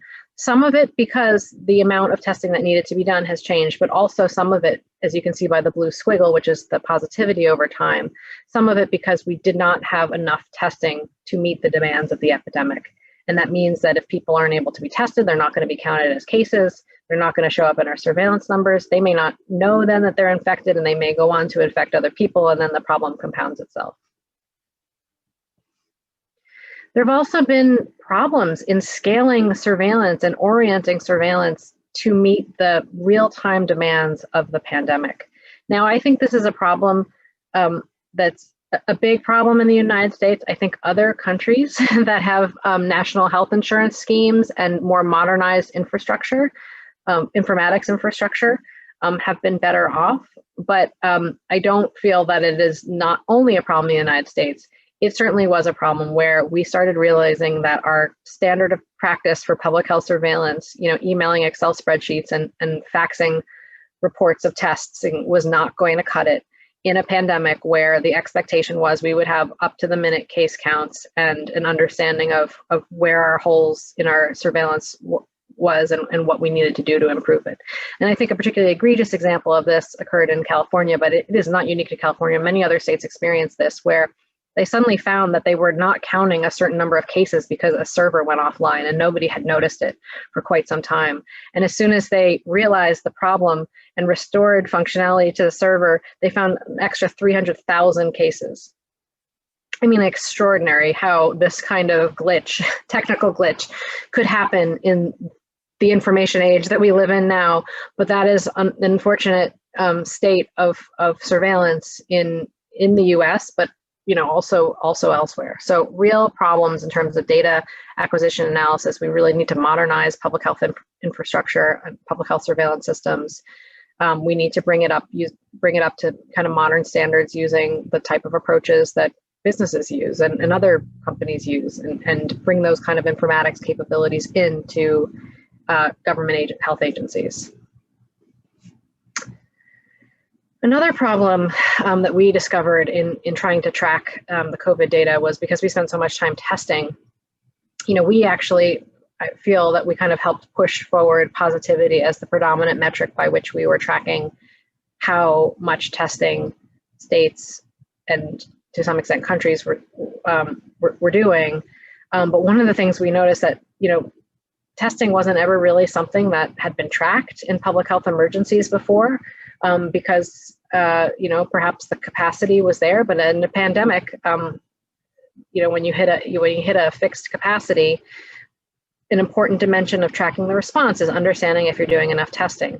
So, I think it was useful to start looking at positivity, but one of the things that we found once states started kind of recognizing that that was something they were going to have to be looking at, they started publishing their own positivity numbers. And in many cases, it didn't agree with the calculations that we were doing on our site. So after months and months of getting calls from states angry at us that our calculations were different than theirs, and as a result, they were getting put on a state quarantine list that another state maintained because that state was using our results and not theirs, we really, really dug into the data that states were showing and sharing. And it became clear that what the real problem was that there were no standards for what we call a test, what we call a positive, whether we count people, whether we count tests, is it the fraction of tests coming back positive? that you care about? Is it the fraction of people tested that come back positive that you care about? Depending on how you answer those questions, you can get widely different calculations. And we were fairly agnostic, though worried that states over the months had been trying to dump in extra data to bring their numbers down. And it seemed to us that if somebody got tested 10 times in the course of a hospital stay, every time other than the first test result was probably not that useful and probably shouldn't be counted. But nonetheless, what the real problem was the lack of standards. And so what we wound up having to do was to try to audit the state dashboards to understand what data they were sharing. And we found it's like the wild, wild west out there. Some states count antigen tests, some don't. Some count antibody tests, even though I can't understand why, some don't. Some deduplicate by the person, some deduplicate by the week. I mean, it's just all over the place. And so, although I think it's important to track testing, we're not really doing apples to apples comparisons because what the data that states report is different. And we were so frustrated by this, we went and wrote an op-ed in the New York Times saying, listen, we're this long into it. This is from November. So as of November, we still hadn't sorted out these issues. And what we were seeing was a lot of games playing by states where they just were so worried about dropping their numbers rather than controlling COVID that there were some, I won't say manipulations, but they were certainly trying to figure out the way to present their data in the best light, as opposed to using data as a way to inform action, which is really what it should be. And again, I think there's another preparedness lesson there. So I think another thing that COVID has taught us is that, perhaps the way that we look for cases may have to change in the sense that if we solely rely on laboratories, it may not get us to where we need to be. And so perhaps we need other testing regimes. This is not new to COVID. This has come up in other situations, including epidemics and smaller outbreaks. Certainly the idea of having rapid tests was an important one that was explored during multiple Ebola outbreaks and epidemics. But there is a challenge there, which is that tests performed outside of the laboratory, the data from those tests may not get captured. And so as we are pursuing new technologies to improve our diagnosis of infection, we need to figure out the surveillance ramifications of that and to build that into our understanding of our surveillance numbers and our systems for conducting surveillance. And we didn't really have a plan for this as we started rolling out new rapid tests into places that may not necessarily have relayed these data to states. We also found that states had different levels of trust in the rapid antigen tests, and didn't always choose to count them as positives. Again, I think there's a surveillance lesson here and something we should very much plan for in the future, because, in a future infectious disease emergency, the idea of are we doing enough tests and do we need to do tests closer to the patient than the laboratory is going to come up again. So how are we going to accommodate the surveillance challenges that may also arise as we have increasing reliance on these sorts of technologies? Again, this is not new. I mean, we've seen this in the context of foodborne infections, where increasing reliance on rapid tests by clinicians actually has eroded public health surveillance for foodborne infections, because no longer are specimens being sent to public health laboratories where they undergo a deeper genetic analysis that links cases. I think the other preparedness lesson that we have to learn from this is the role that politics has played in just our understanding of the threat, in shaping our entire response to the virus, and also, sadly, our surveillance. And for me, I mean, what I'm showing you here is a picture from a news article where vandals put graffiti on a state testing site, local testing site, accusing the testing site of peddling false positives. And if you can see on one side of the building, it says PCR test fake. I mean, this was really stunning to me to see that a PCR test, which is still the gold standard of testing and surveillance for many infectious diseases and conditions, is accused of being, disinformation or misinformation. But we saw this over and over again, where people just openly refused to believe the numbers, even when it was accompanied by a gold standard laboratory test. So through the last year, we have been fielding all sorts of questions. Are we overcounting cases? Are we overcounting numbers? There are surveillance challenges, to be sure, and there are ways that we can improve the numbers. But for the cases that we are counting, those are cases. And the deaths that we are counting, those are deaths. There's likely a vast undercounting of both of those, but nonetheless, like there was this predominant narrative that this whole thing was being overblown, and even the test results can't be believed. Now, if that's the world that we live in, that's a really hard world in which to control the spread of an infectious disease. So we need to figure out what we're going to do about this, because surveillance information is meant to inform action, but if people don't believe the information, they may not, follow the action. And we have seen how that has played out in places being unwilling to do what's necessary to bring transmission down. So my colleague Lauren Gardner, who set up the map, was having lived through trying to sort through what's a case and what's not for different countries, and trying to map it, and making decisions about what to do when countries report with different cadences and other things like that. She and others wrote in The Lancet about how we need standardized data. And I very much support this call because, diving into these numbers myself, it's really clear that if we want to have a common picture of what's happening in the world, it's much, much harder if we are just doing these apples to orange comparisons. We need to make sure that we have a way of monitoring the impact of these conditions in our countries. And the first way to start that is to at least have a standard set of definitions that we all use to look for things. It's challenging. The other challenge is that we need to boost capacities in order to look. And not every country has the same level of ability to test and the same level of ability to conduct surveillance. One of the things I found was that I was doing some desk reviews for the World Bank, and I found that a number of countries in Africa are only really testing travelers because travelers pay for the tests. So if that's that's the only place you're really looking for cases, and those may not be the most at risk because wealthy travelers may not have the same exposures as others, you make it a totally different picture than if you push into communities and start actively looking for cases. So we still need to work to build capacity. And I think a final lesson from this pandemic is that this really all flows from weaknesses in our health systems. I mean, really, that's what underpins all of this. Our ability to see patients and take specimens and send them to laboratories because we suspect that something is wrong, that's a function of how strong our health systems are. And unfortunately, when we go to countries to build capacity to do surveillance and to respond to infectious disease emergencies, we often don't push into the health systems. We usually kind of stay at the high level national kind of public health infrastructure. So we may, boost the capacity of public health laboratories, but we don't really ask, are there enough doctors and nurses and healthcare workers to collect specimens to send them to the laboratories? Are they astute enough to be able to know when something is suspicious and warrants being sent to a laboratory for testing? So really, I think we need to do more to support the foundational capacities upon which all of our surveillance and our ability to be prepared rests.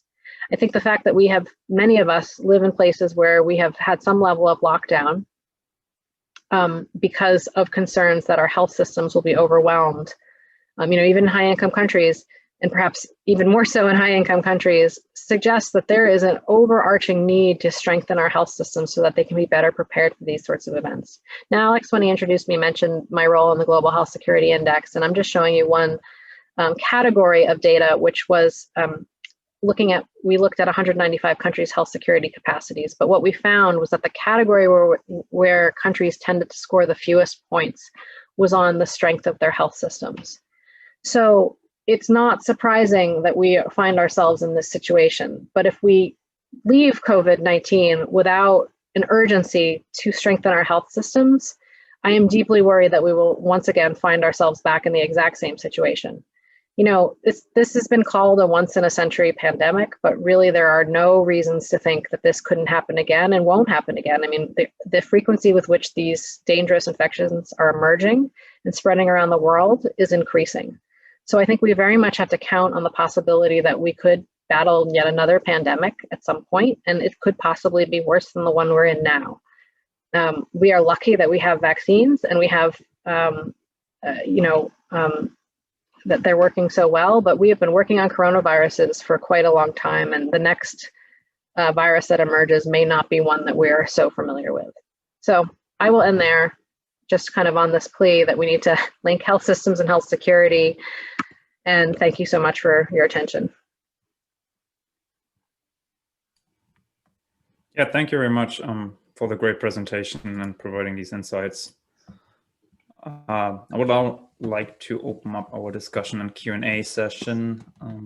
So please, among the attendees as well as our panelists, feel free to enter something into the chat or speak up. We have one question, and I think this has been quite frequently discussed recently, is that you just showed us the map of the Global Health Security Index, and then similar approaches from other teams and other research groups, and of these like global mapping of health security capacities. But some of these measures have not really reflected the actual preparedness or documented preparedness. So here, Chris Grundy from the London School of Tropical Medicine and Hygiene highlighted the UK and the USA, which both have not been performing that well. And I think that applies to, especially as you also alluded to, many countries with a lot of technical resources where we assumed it would be going well and it didn't. So what might be some of the issues with that? Yeah, so we looked at this quite heavily because on our index, and our index is a benchmarking of largely capacities, to some extent capabilities, and then there's some other factors in there of 195 countries. And although it wasn't really meant to be a ranking, nonetheless, the United States and the UK come out on top. That's obviously interesting, to put it mildly, given how hard these countries have been hit by COVID. And so we've looked into this quite heavily, trying to understand. I will say a few challenges. One is that, like I said, to some extent, and this does not, of course, explain away how hard the United States and the UK have been hit. But to some extent, our understanding of how hard hit countries have been is inherently tied to capacity. So if you're only testing travelers, you're not going to find as much COVID as places that are doing more widespread testing. That said, I think there's no denying how challenging COVID has been for the United States and the UK.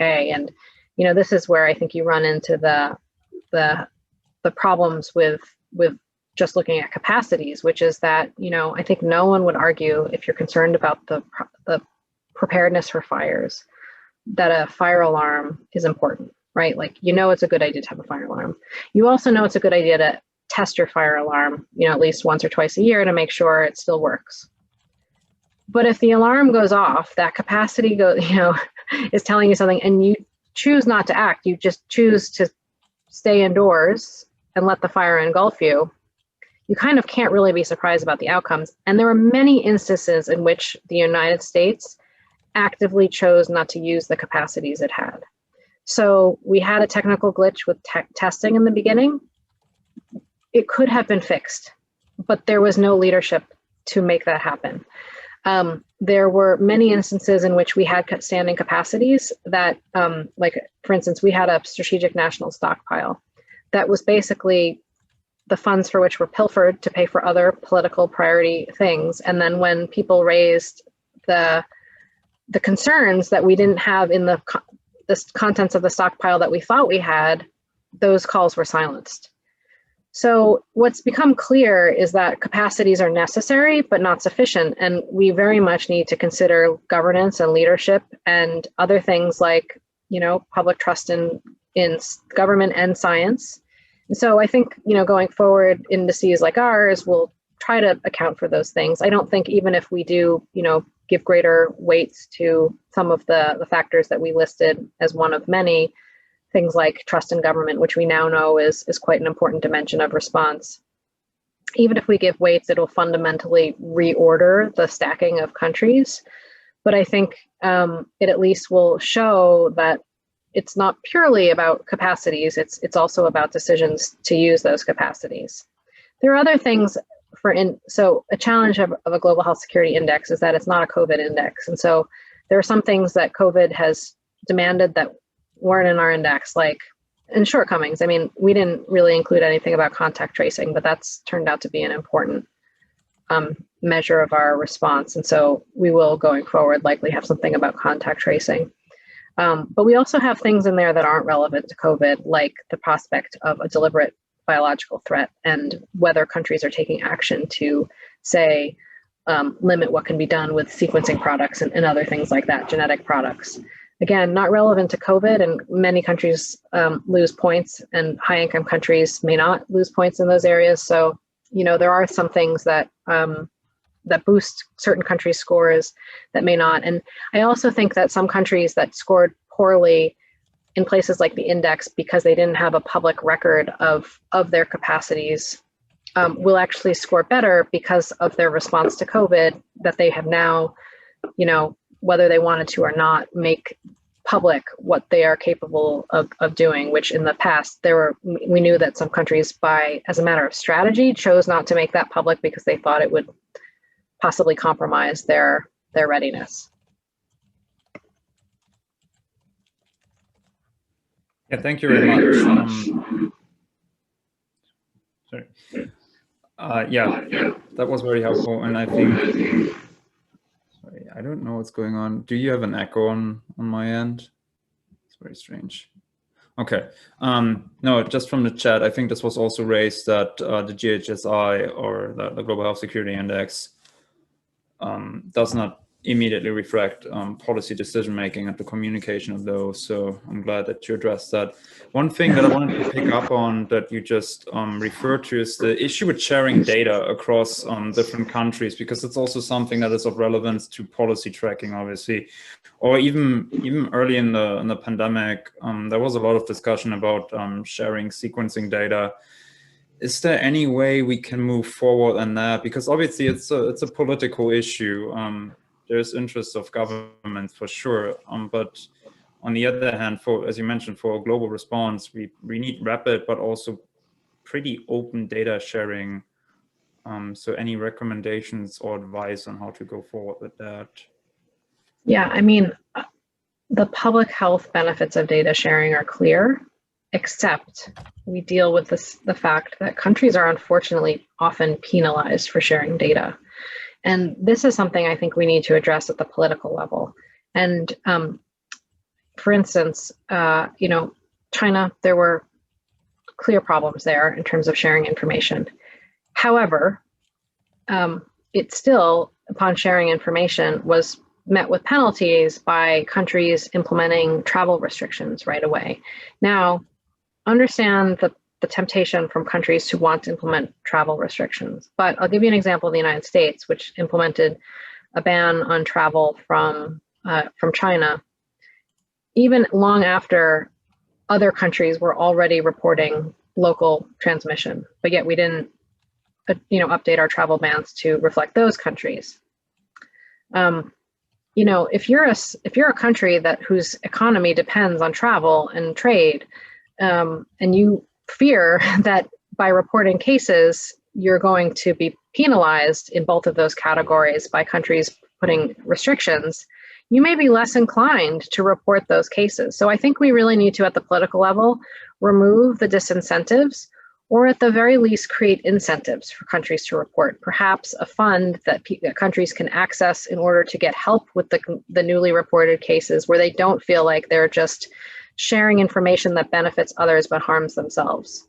And I think that's something that we haven't yet fixed. The WHO is currently thinking through whether and if the international health regulations need to be revised. Countries are putting forth proposals of how to revise it. One of the things they've been focusing on is how we declare public health emergencies of international concern, and whether we need more than a yes/no categorization. Perhaps we need multiple stages. In my view, that's a distraction from the real problem, which is the fact that there are severe penalties for countries that report that we haven't eliminated, and very few incentives that we haven't yet addressed. Yeah, thank you very much. Then another question here from, I'm just gonna read out from the chat. So preparedness is mostly perceived or understood as having materials, equipment, and workforce ready on the go, so what we call readiness. So what is the place of data, such as data on public health and social measures, in future or new preparedness plans? So yeah, where does data fit in? Because it's mostly materials. So I think data is a capacity, but the capacity alone is not necessarily sufficient. And so you can have data, but if you choose not to act on it, that's a problem. And one of the things that we actually wanted to include in the index, but were unable to because we could not find publicly available information about this, was the extent to which countries were reviewing their surveillance information, talking about anomalies, doing further investigation to see what was happening. We drew heavily from something called the Joint External Evaluation Framework, which is like a series of questions that a WHO-led process asks countries about their readiness for infectious disease emergencies. And there's a lot of questions in there about stuff, the capacities. Do you have an event-based surveillance system? Do you have these things? So when we looked at those surveillance questions, one of the things was, say, event-based surveillance. And what we found is that basically every country has that, but the question is, are they using it? Are they actually relying on it? Are they acting upon it? And we couldn't actually get a question in the index that got at that because there was nothing. WHO actually has some data that would have been helpful, but they wouldn't share it with us. But this is the problem. I mean, this is what we're trying to get at. These are the sorts of measures. And one of the hopes that we had in creating the index is that not only would we be trying to measure what's there, but also call for measurements where there aren't sufficient data. And this is one place where I think we really, when we're talking about surveillance, we need to better measure how the surveillance, the capabilities in addition to the capacities. The capabilities are hard to get at, particularly if you're relying on publicly available data as we are. And so I think this is something that is on everyone to really push for, to make sure we have better indicators. The data that WHO had was like time to notification. So suggesting that like the longer it takes you to alert WHO to something, perhaps there's a compromised surveillance functionality there, but they're not publicly available data, unfortunately, which frustrates me. Totally understandable. Yeah, I remember reading something like that in the IHR, that there's this kind of mandate, I assume. Another question was that you mentioned leadership kind of being at least as important or maybe even trumping capacity. Is there any systems or examples globally that you think or that you would be aware of that will be particularly successful? So I know throughout the pandemic, there were multiple countries that were highlighted, but then due to the different surges, it kind of changed. But is there any country, or like not necessarily country, but more, I think, a system that you think could function as a role model?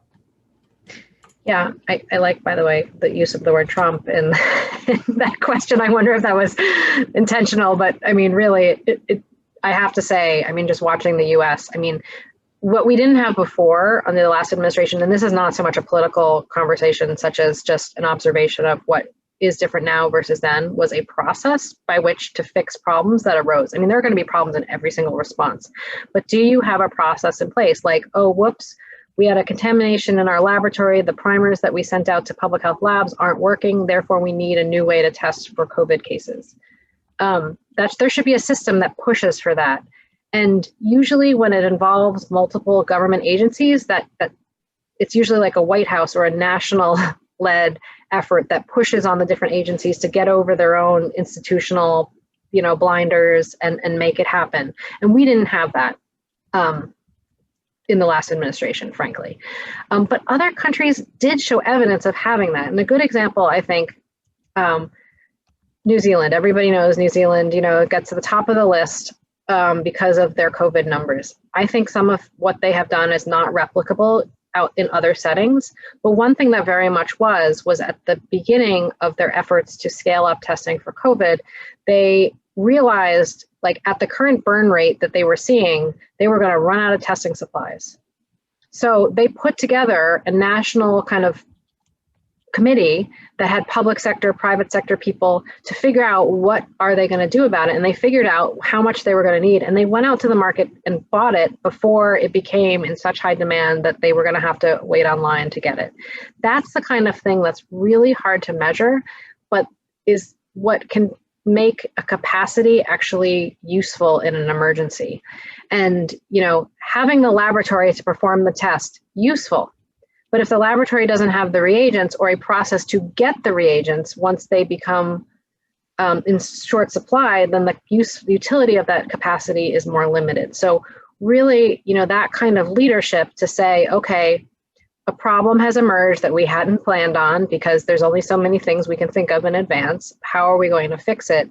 And that's a really hard thing to get at, but places that were able to do that, I think, were important. And we've seen that in other countries too. I mean, there were shortages in personal protective equipment, and some countries chose to, you know, commandeer garment factories to make masks. The United States has a legal ability to take over factories to make stuff, and we actually actively chose in the last administration not to do that. So, you know, it's hard not to put the blame on leadership. Yeah, thank you very much. So there was a question from Chris Grundy, which he would like to raise on the mic. So maybe IT could, in the background, try to give him that right. And in the meantime, I just wanted to pick up on the legal aspects, because another question was if there's a dimension or definition of preparedness in terms of legal frameworks. So I am aware that some people, including Lawrence Gostin, have been kind of working on this idea of legal preparedness. And you mentioned the IHR, so the International Health Regulations, but is that included in national plans, for example, or task force, such as the current US national strategy? Or what role does it play in terms of your experience? Yeah, I mean, I think it's an important one. I mean, at the international level, there clearly is a new push to look at the international health regulations and the sufficiency of it. And if the fundamental premise, I mean, they were created with the hope that we could define the upper limits of actions that countries would take such that they wouldn't place penalties on others. But countries chose to do it anyway, and there's no penalties for them when they don't adhere to the regulations. So the whole IHR, I think, are very much in flux, and legal scholars who focus internationally are weighing in, as are countries leading the efforts. The EU in particular has been weighing in heavily. I expect the United States to weigh in more heavily now that we've, you know, rejoined the WHO and are once again participating in multilateral institutions. But in terms of domestically, you know, again, this does vary by country. It's nothing that we looked at in the index, because the index was just concerned with national capacity, but just knowing from the United States, having once been a public health practitioner at a subnational level, the authorities are broad, generally speaking. There was a push after 2001 to try to ensure that public health, you know, health commissioners and governors had enough authority to be able to implement measures to slow the spread of a disease, particularly because of concerns at the time of a deliberate threat. But what we've seen in this pandemic is the courts really challenging those authorities in a way that I hadn't really anticipated. And so I expect we're going to wrestle with this, you know, the tensions between the collective good and individual liberties. You know, it's not just the US. I mean, these same sorts of protests that we saw in the US have happened in other countries too. And Europe in particular, I think, has seen a lot of it. So I think that this tension between the collective and the individual, there are going to be many places where we're going to be taking hard looks at what level of intervention is allowable. Yeah, totally agree. So I think now we have Chris Grundy on the panel, so he should be able to speak. He had a question about more using broader, or a point about broader data sets, routine data sets. So Chris, please go ahead. Hi, thank you. So my question was really about, if we're looking at preparedness, one of the things we can do is use very good existing data sets. And my example for this particular pandemic would be travel information. So every country has a legal obligation to provide when airports are shut, when flights are cancelled, when borders are closed. and yet we're all collecting and spending huge amounts of money or time to collect that information because it's quite fiddly. And there are some groups that actually, I know there's one here, who collect that information and make it available in slightly more usable formats. And I think, how do we sort of get people to use these data sets, be aware of them and use them? You know, we should all have our travel information just automatically just from those data sets.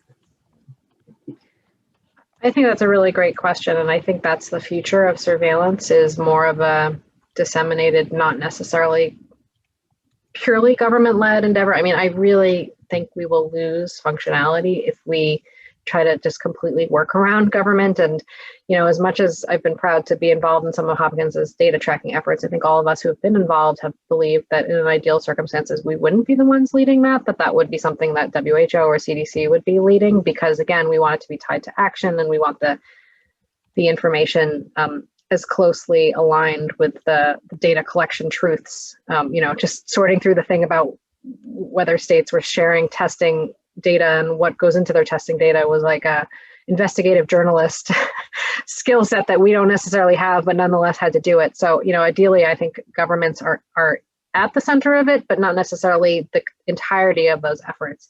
And I think the use of existing high quality data sets will be key.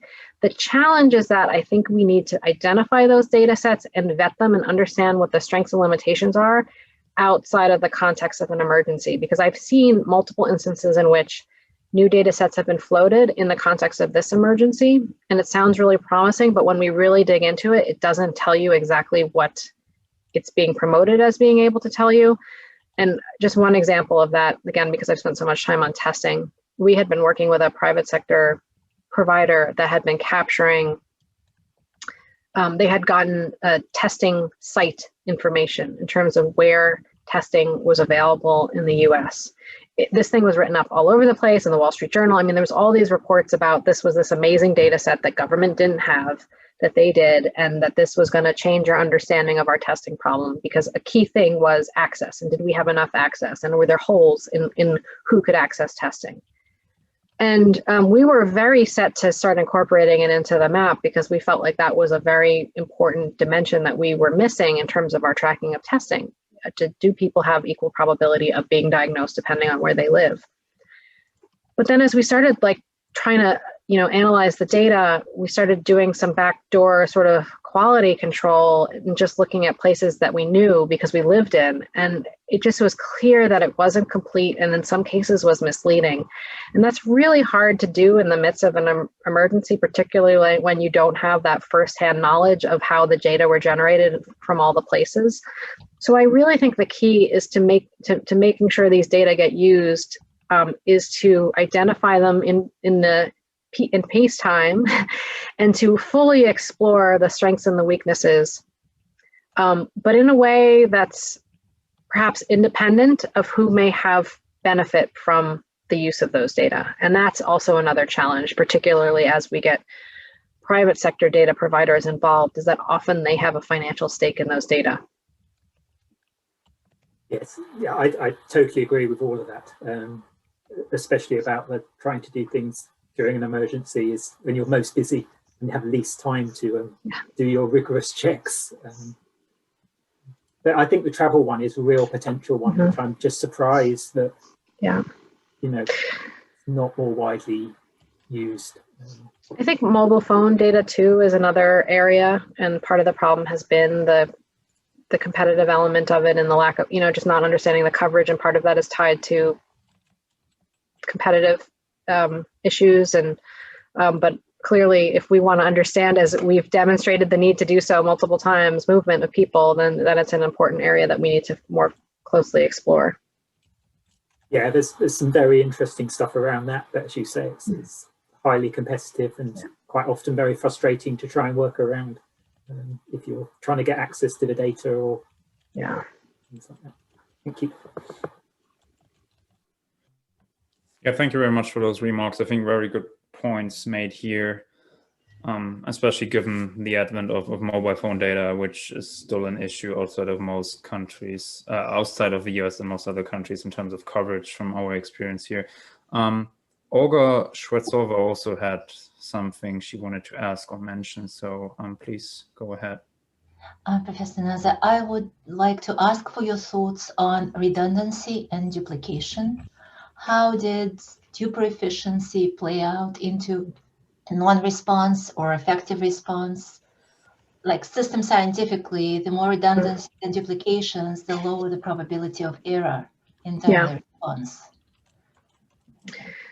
Yeah, I mean, I think it's important. I mean, at the general level, I think it's important. I mean, obviously, nobody wants to duplicate efforts unnecessarily, but I think in epidemiology, we often triangulate our way to the truth. So we look to multiple data sets that might be similar, but not quite the same, and overlapping in different ways, but not others. And it's through the redundancy of those data sets and trying to see if we see similar signals that give us confidence in terms of what's going on, since often none are perfect in how they measure. So I think it's key.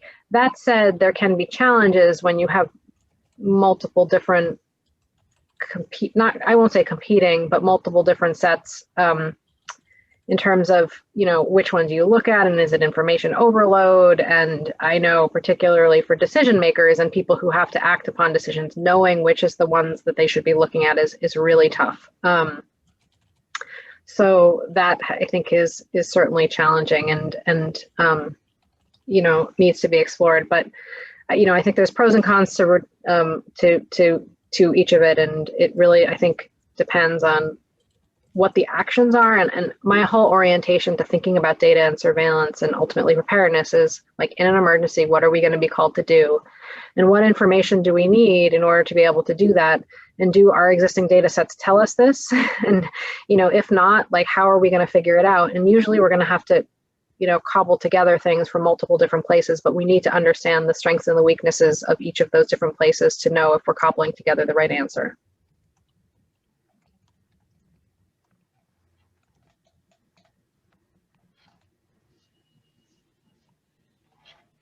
Great.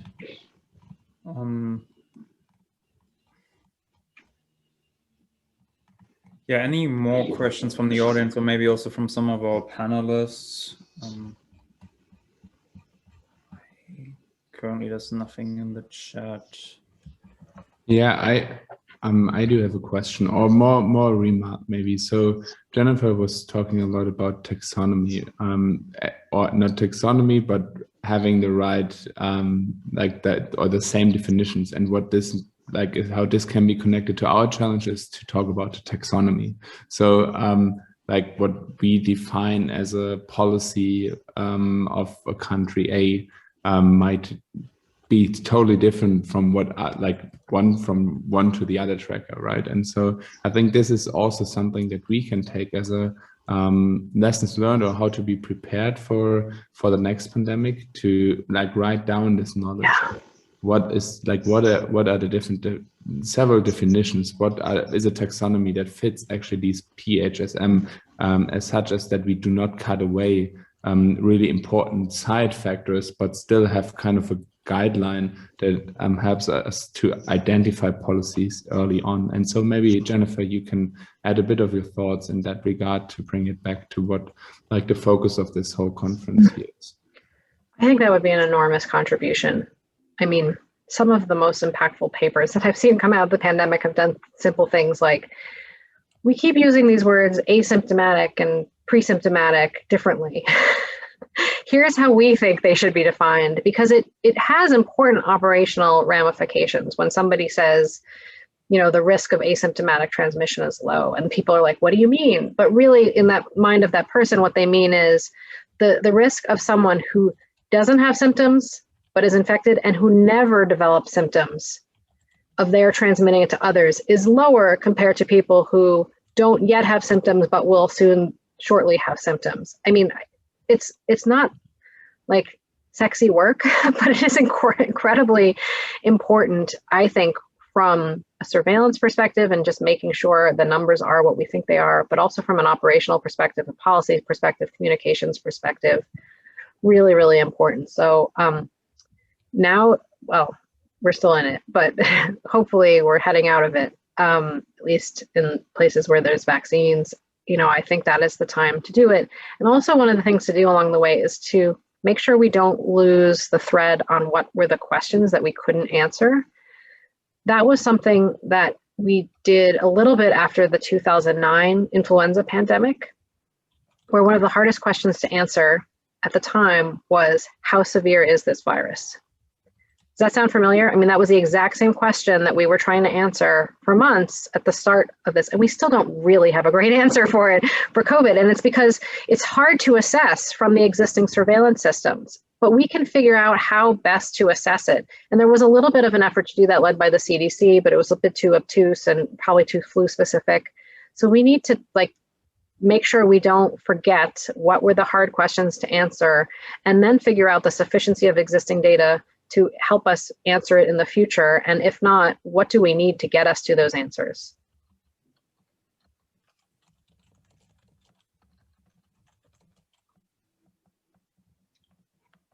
Yeah, I couldn't agree more. In science, especially, or in research, we always need to write answers. We need to try to find answers, but more so, we need to find the right questions and moving forward. I am recognizing that we are at the end. There's another question, Alex, from Rodolfo in the Q&A.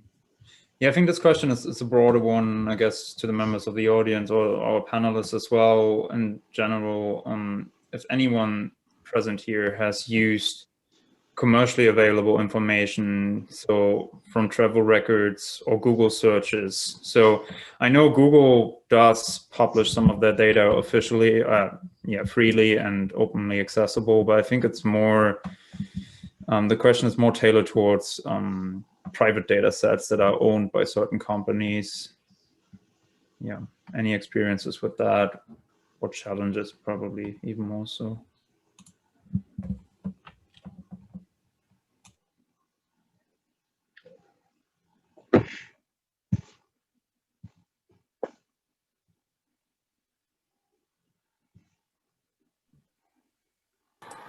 And I can give an example if that's okay. It's Chris Grundy again.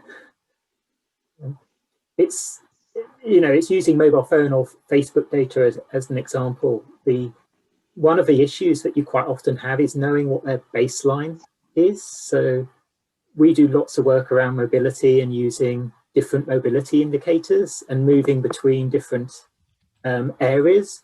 And one of the things we find is it's extremely difficult to get out of a group exactly what the baseline is that they're using for that, or that to keep data confidential you remove a certain number, so if you've got less than 3 people moving in making a certain move, it removes that from the data set so you don't have access to it. But that may be not, so what you end up with is a totally, your result is maybe not showing what you expect it to show, because you're losing movements between smaller areas or something like that. So, I think that's one of the big problems with some of this data is getting enough information to make it usable. Thank you.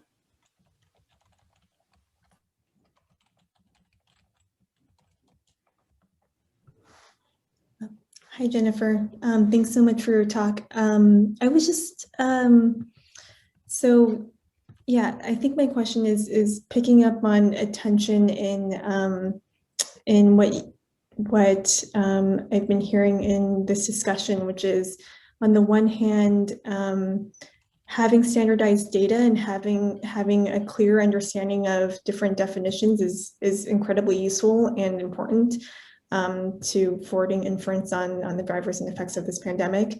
But on the other hand, right, the reality is there is no perfect data set, and there can also be value in having a diversity of approaches or conceptualizations for a given issue area. And so as we're moving forward in terms of thinking about how we're going to integrate this PHSMs data, I was wondering if you had any thoughts on that from your own experience in the data that you work with.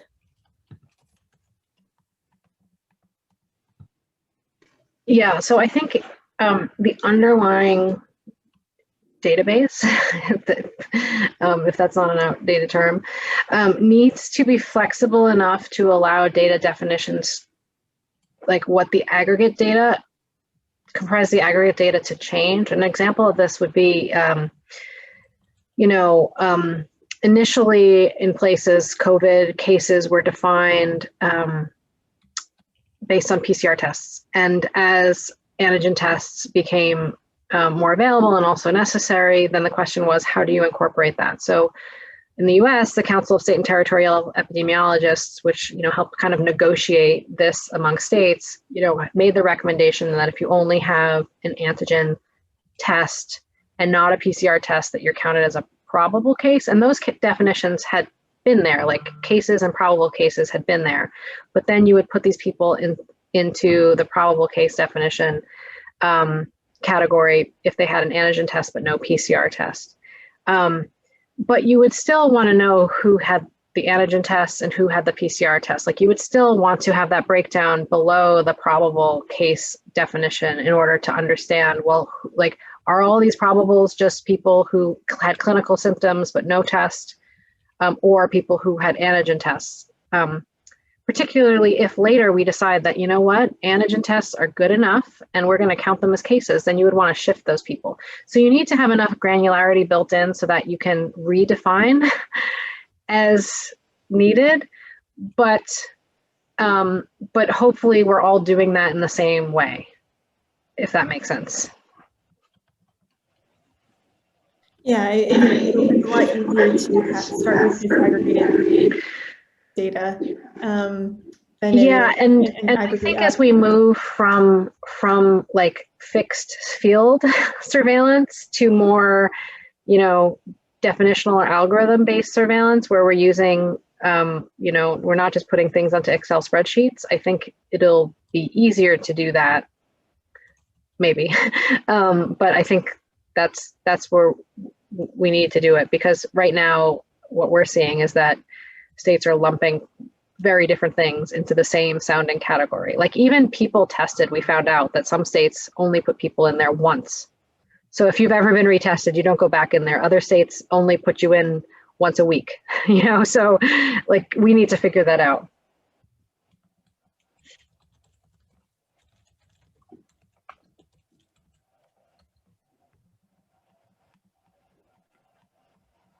Yeah. So I think we're slightly over. So thank you once again, Jennifer, for talk and joining our conversation today, and all your insights. I think this was really helpful in guiding some of our work moving forward.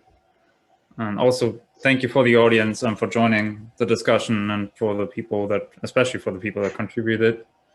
And I think with that, we can conclude this session. Thank you very much, everyone. Thanks so much, everyone. Appreciate it. Thank you, Jennifer. That was really great. And I would just directly go to the next session, so to say. So this will be more kind of a Q&A and feedback round, where you can raise questions, comments, and so on and so forth. Given that we might all be a bit exhausted from the long talks, I would say we give us a break of 2 minutes, and then we come back with fresh ideas, minds, and questions, and then we continue with this Q&A that shall especially allow journalists, if there are any left in this call, to raise questions that might occur while reading the statement or while looking at what the trackers did. And so see you in 2 minutes. Great. Yeah, welcome back, everyone. So we have planned for another 30 minutes of questions, discussions, and so on and so forth. As I said, I know we are all maybe a bit exhausted after this third day of the conference. And so if you have any questions, then we are super happy to discuss them. But if not, we can also end earlier, so to say. So this shall just be really a room for us to reflect on what has happened. But first of all, If there are any journalists who would like to raise questions that have not been tackled yet, feel free to raise them in the chat. Otherwise, I would just open the floor for people to speak up or to use the chat. While you are thinking of questions that you may have, I would just like to add a few comments on what we are hopefully going to do next, so to say. So as we said in the final statement or the joint statement, there will be another conference planned for the summer that shall invite people who did research with the trackers data to present this. This will probably also be a bigger conference with different disciplines working with our data. So this is this invite to the conference shall be sent around by April. Second, as I said, if there's a tracker that is not present in the Slack channel, I would just ask you to write us a mail, and then we are going to add you in the Slack channel. We are also going to talk about how to move on with the cooperation, but also with this newly found PHSM network. So this is a great opportunity for us all. And given that there are so many different trackers with many diverse aspects that are covered, it would be great if you would join us. Other than this, there are many other information points that I probably forget about, but these will be communicated soon. Yes. Now, is there any question from your side? Anything you would like to raise? Any comment that you want to make?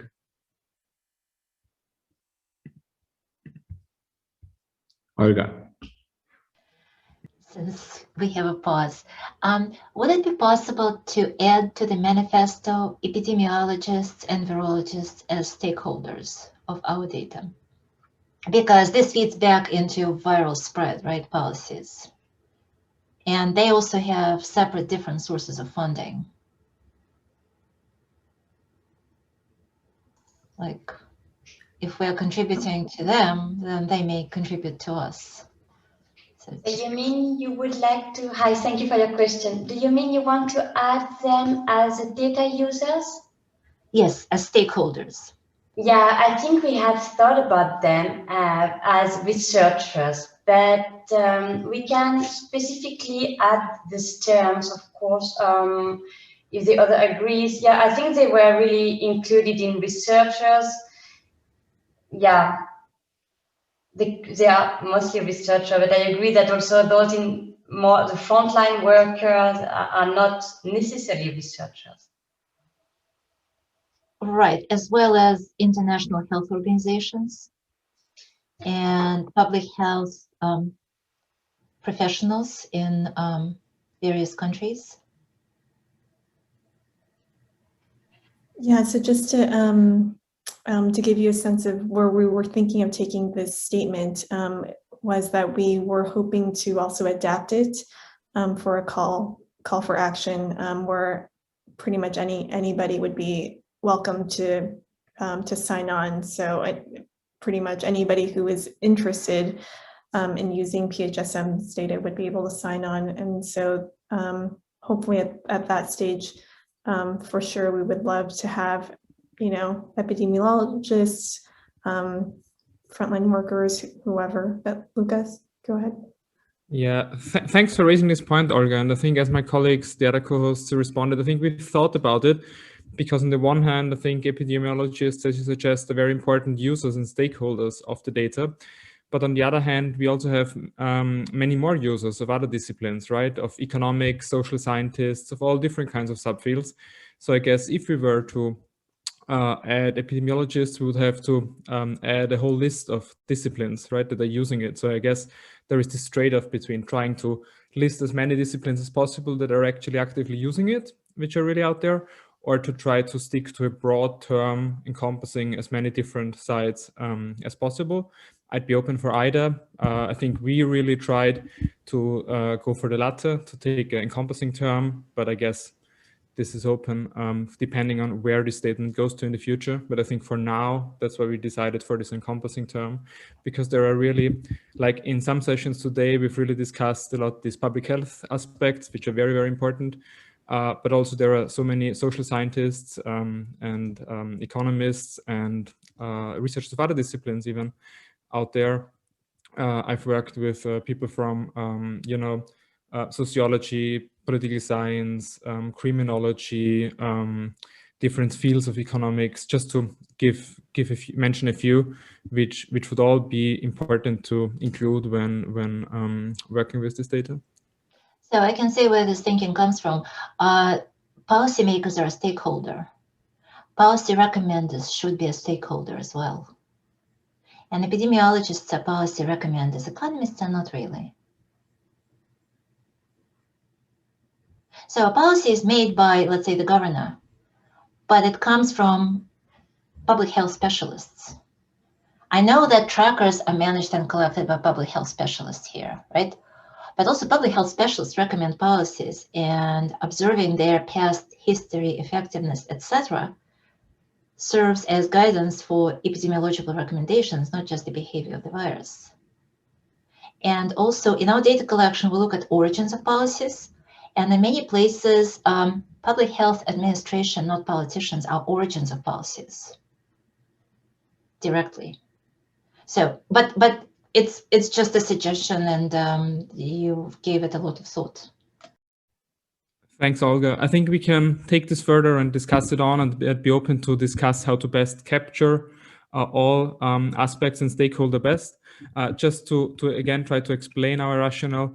I think epidemiologists are special stakeholders for the policies on the spread of the pandemic, the spread of the infection, also on how the public health aspects evolve. But also many of these policy trackers are being used for tracking the impact on other social policy and economic policy aspects, right? Think of the impact on poverty, on labor markets, on public finances, on economic growth, which are aspects we've discussed less today on the third day of the conference, but which are also very important fields of research that these policy trackers are used for.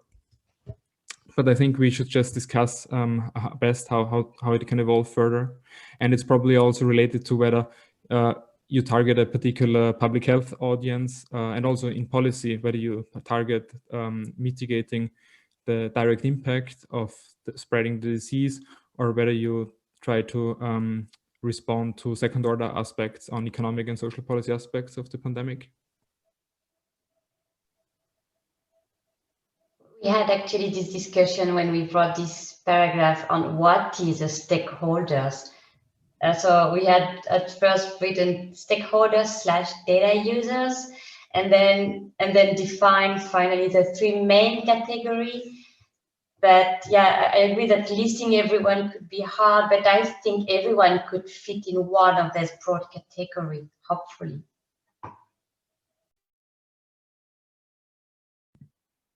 Maybe for just as a reminder for people who have not seen the shared statement yet, I posted it to the I posted a link, and just also to remind people who are who just came for this Q&A session, maybe on a special invite.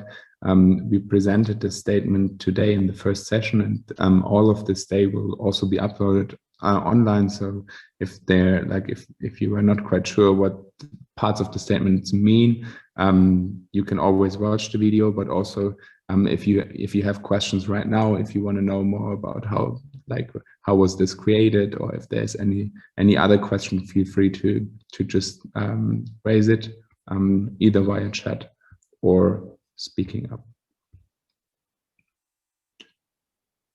I can see this is not the case. Maybe this is not the case because there's was so much going on today.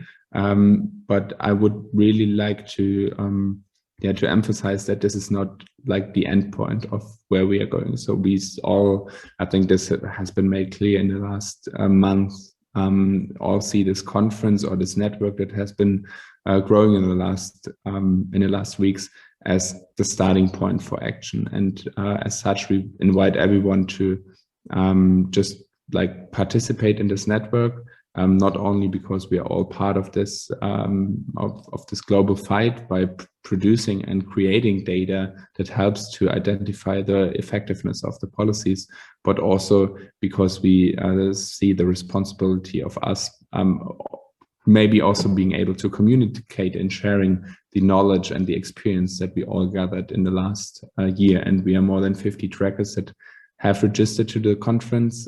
I can see that the numbers of participants have dropped over like the last hours, but also I think especially that this document represents thoughts of 70 people from these 50 trackers that have all worked on this document or like partially contributed to it by giving ideas. And as such, I'm really happy and glad that we were able to formulate this shared statement that all of these trackers will have more time to sign.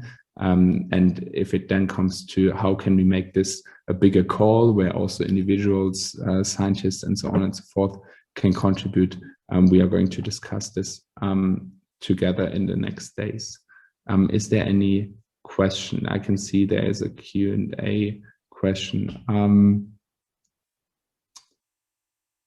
In incorporation of the results of some research and analysis findings over these collected data, like presented in room 1 as feedback into the tracking, how likely is it, and it is any possible mechanisms like data labeling? I'm not quite sure whether I get this question right. Maybe Cindy, you wanna? So if I understand the question, it's so Vladimir, you're working with the data and you'd like to know if there's any feedback mechanism possible so that you can actually influence what kind of data gets collected later, or how we label the data that might be more useful for researchers. I think it's certainly possible. I think the caveat, right, is that we don't want to make any promises for sure about this, because a lot of these trackers, and I guess I can only speak for CoronaNet, but we have already invested a lot of infrastructure and training into capturing certain types of policies. And so the answer is it depends, right? It sort of depends on how urgent or how important any change would be, and also how difficult it might be to make that kind of change. Great. I can see a comment more than a question, I think, from Ji Jun. What Taiwan is benefited from the SARS and is able to successfully contaminate for the COVID-19 pandemic is the setup of a national level surveillance system, and ties it to a national public health insurance system after SARS. This does also help coping with the tensions between policy responses to pandemic and human rights violation, public equity. Does anybody here would like to respond to this? Maybe we could mention that what has been implemented, and most of the time successfully in Asia, is difficult to implement in Europe due to data protection law. They have tracked people in Asia, they have used video surveillance system, and they have integrated the insurance system with travel agency data, so that people who were visiting the doctor, the medical doctor immediately got data on their past travel and some other detail that is actually not possible in Europe. So the answer that we see in Asia is probably not directly transposable in Europe, and maybe it's the case also for US. Yeah, I was also going to pick up on that. I think when we start talking about surveillance, and I think Dr. Nuzzo just touched on that a lot, is surveillance is traditionally seen as under the auspices, so under the authority of national governments for multiple reasons. And I think that is probably something that will kind of remain like that. However, I do agree there's some opportunity for engagement on that side. So, and that's, I think, where we could come in, because this is not quite a surveillance system, but it's tracking data on implemented policies. if there was a government that was interested in doing this in a more structured or systematic way, then we could inform or at least inform their decisions and also their structures through what we've been doing. But I do agree, if this should become global, and especially while maintaining a regional focus, we will need some really high-level engagement, because I couldn't really think of any institution that has this kind of capacity to monitor things on this scale. Yeah. Great. Is there any other question left from you? If this is not the case, I'm really happy to end this first conference, so to say, being like as part of 3 workshop days, and I'm super glad that we were all able to coordinate our efforts. I think that the near future will tell us how good we were not only able to speak about collaboration, but also implement collaboration, because this is, as we all know from international organizations, a big challenge. And so I would just want to push us all to think a bit to infinity and beyond, as we at CoronaNet always say at the end of our research assistant meetings, and to think of how we can really deliver this public good in a good fashion, and also think about how we communicate to the future people and future trackers and future active volunteers what could be done better in order to decrease headaches with the next pandemic. And so I'm really thankful that you all made it here, and I wish you a wonderful start in March. Hopefully the vaccination is going to be enrolled soon, and I'm super happy to tackle any question either via Slack or if you write us a mail, and we are going to communicate about the next steps, especially the next conference, hopefully in April. So enjoy the time and have a good one. Bye-bye.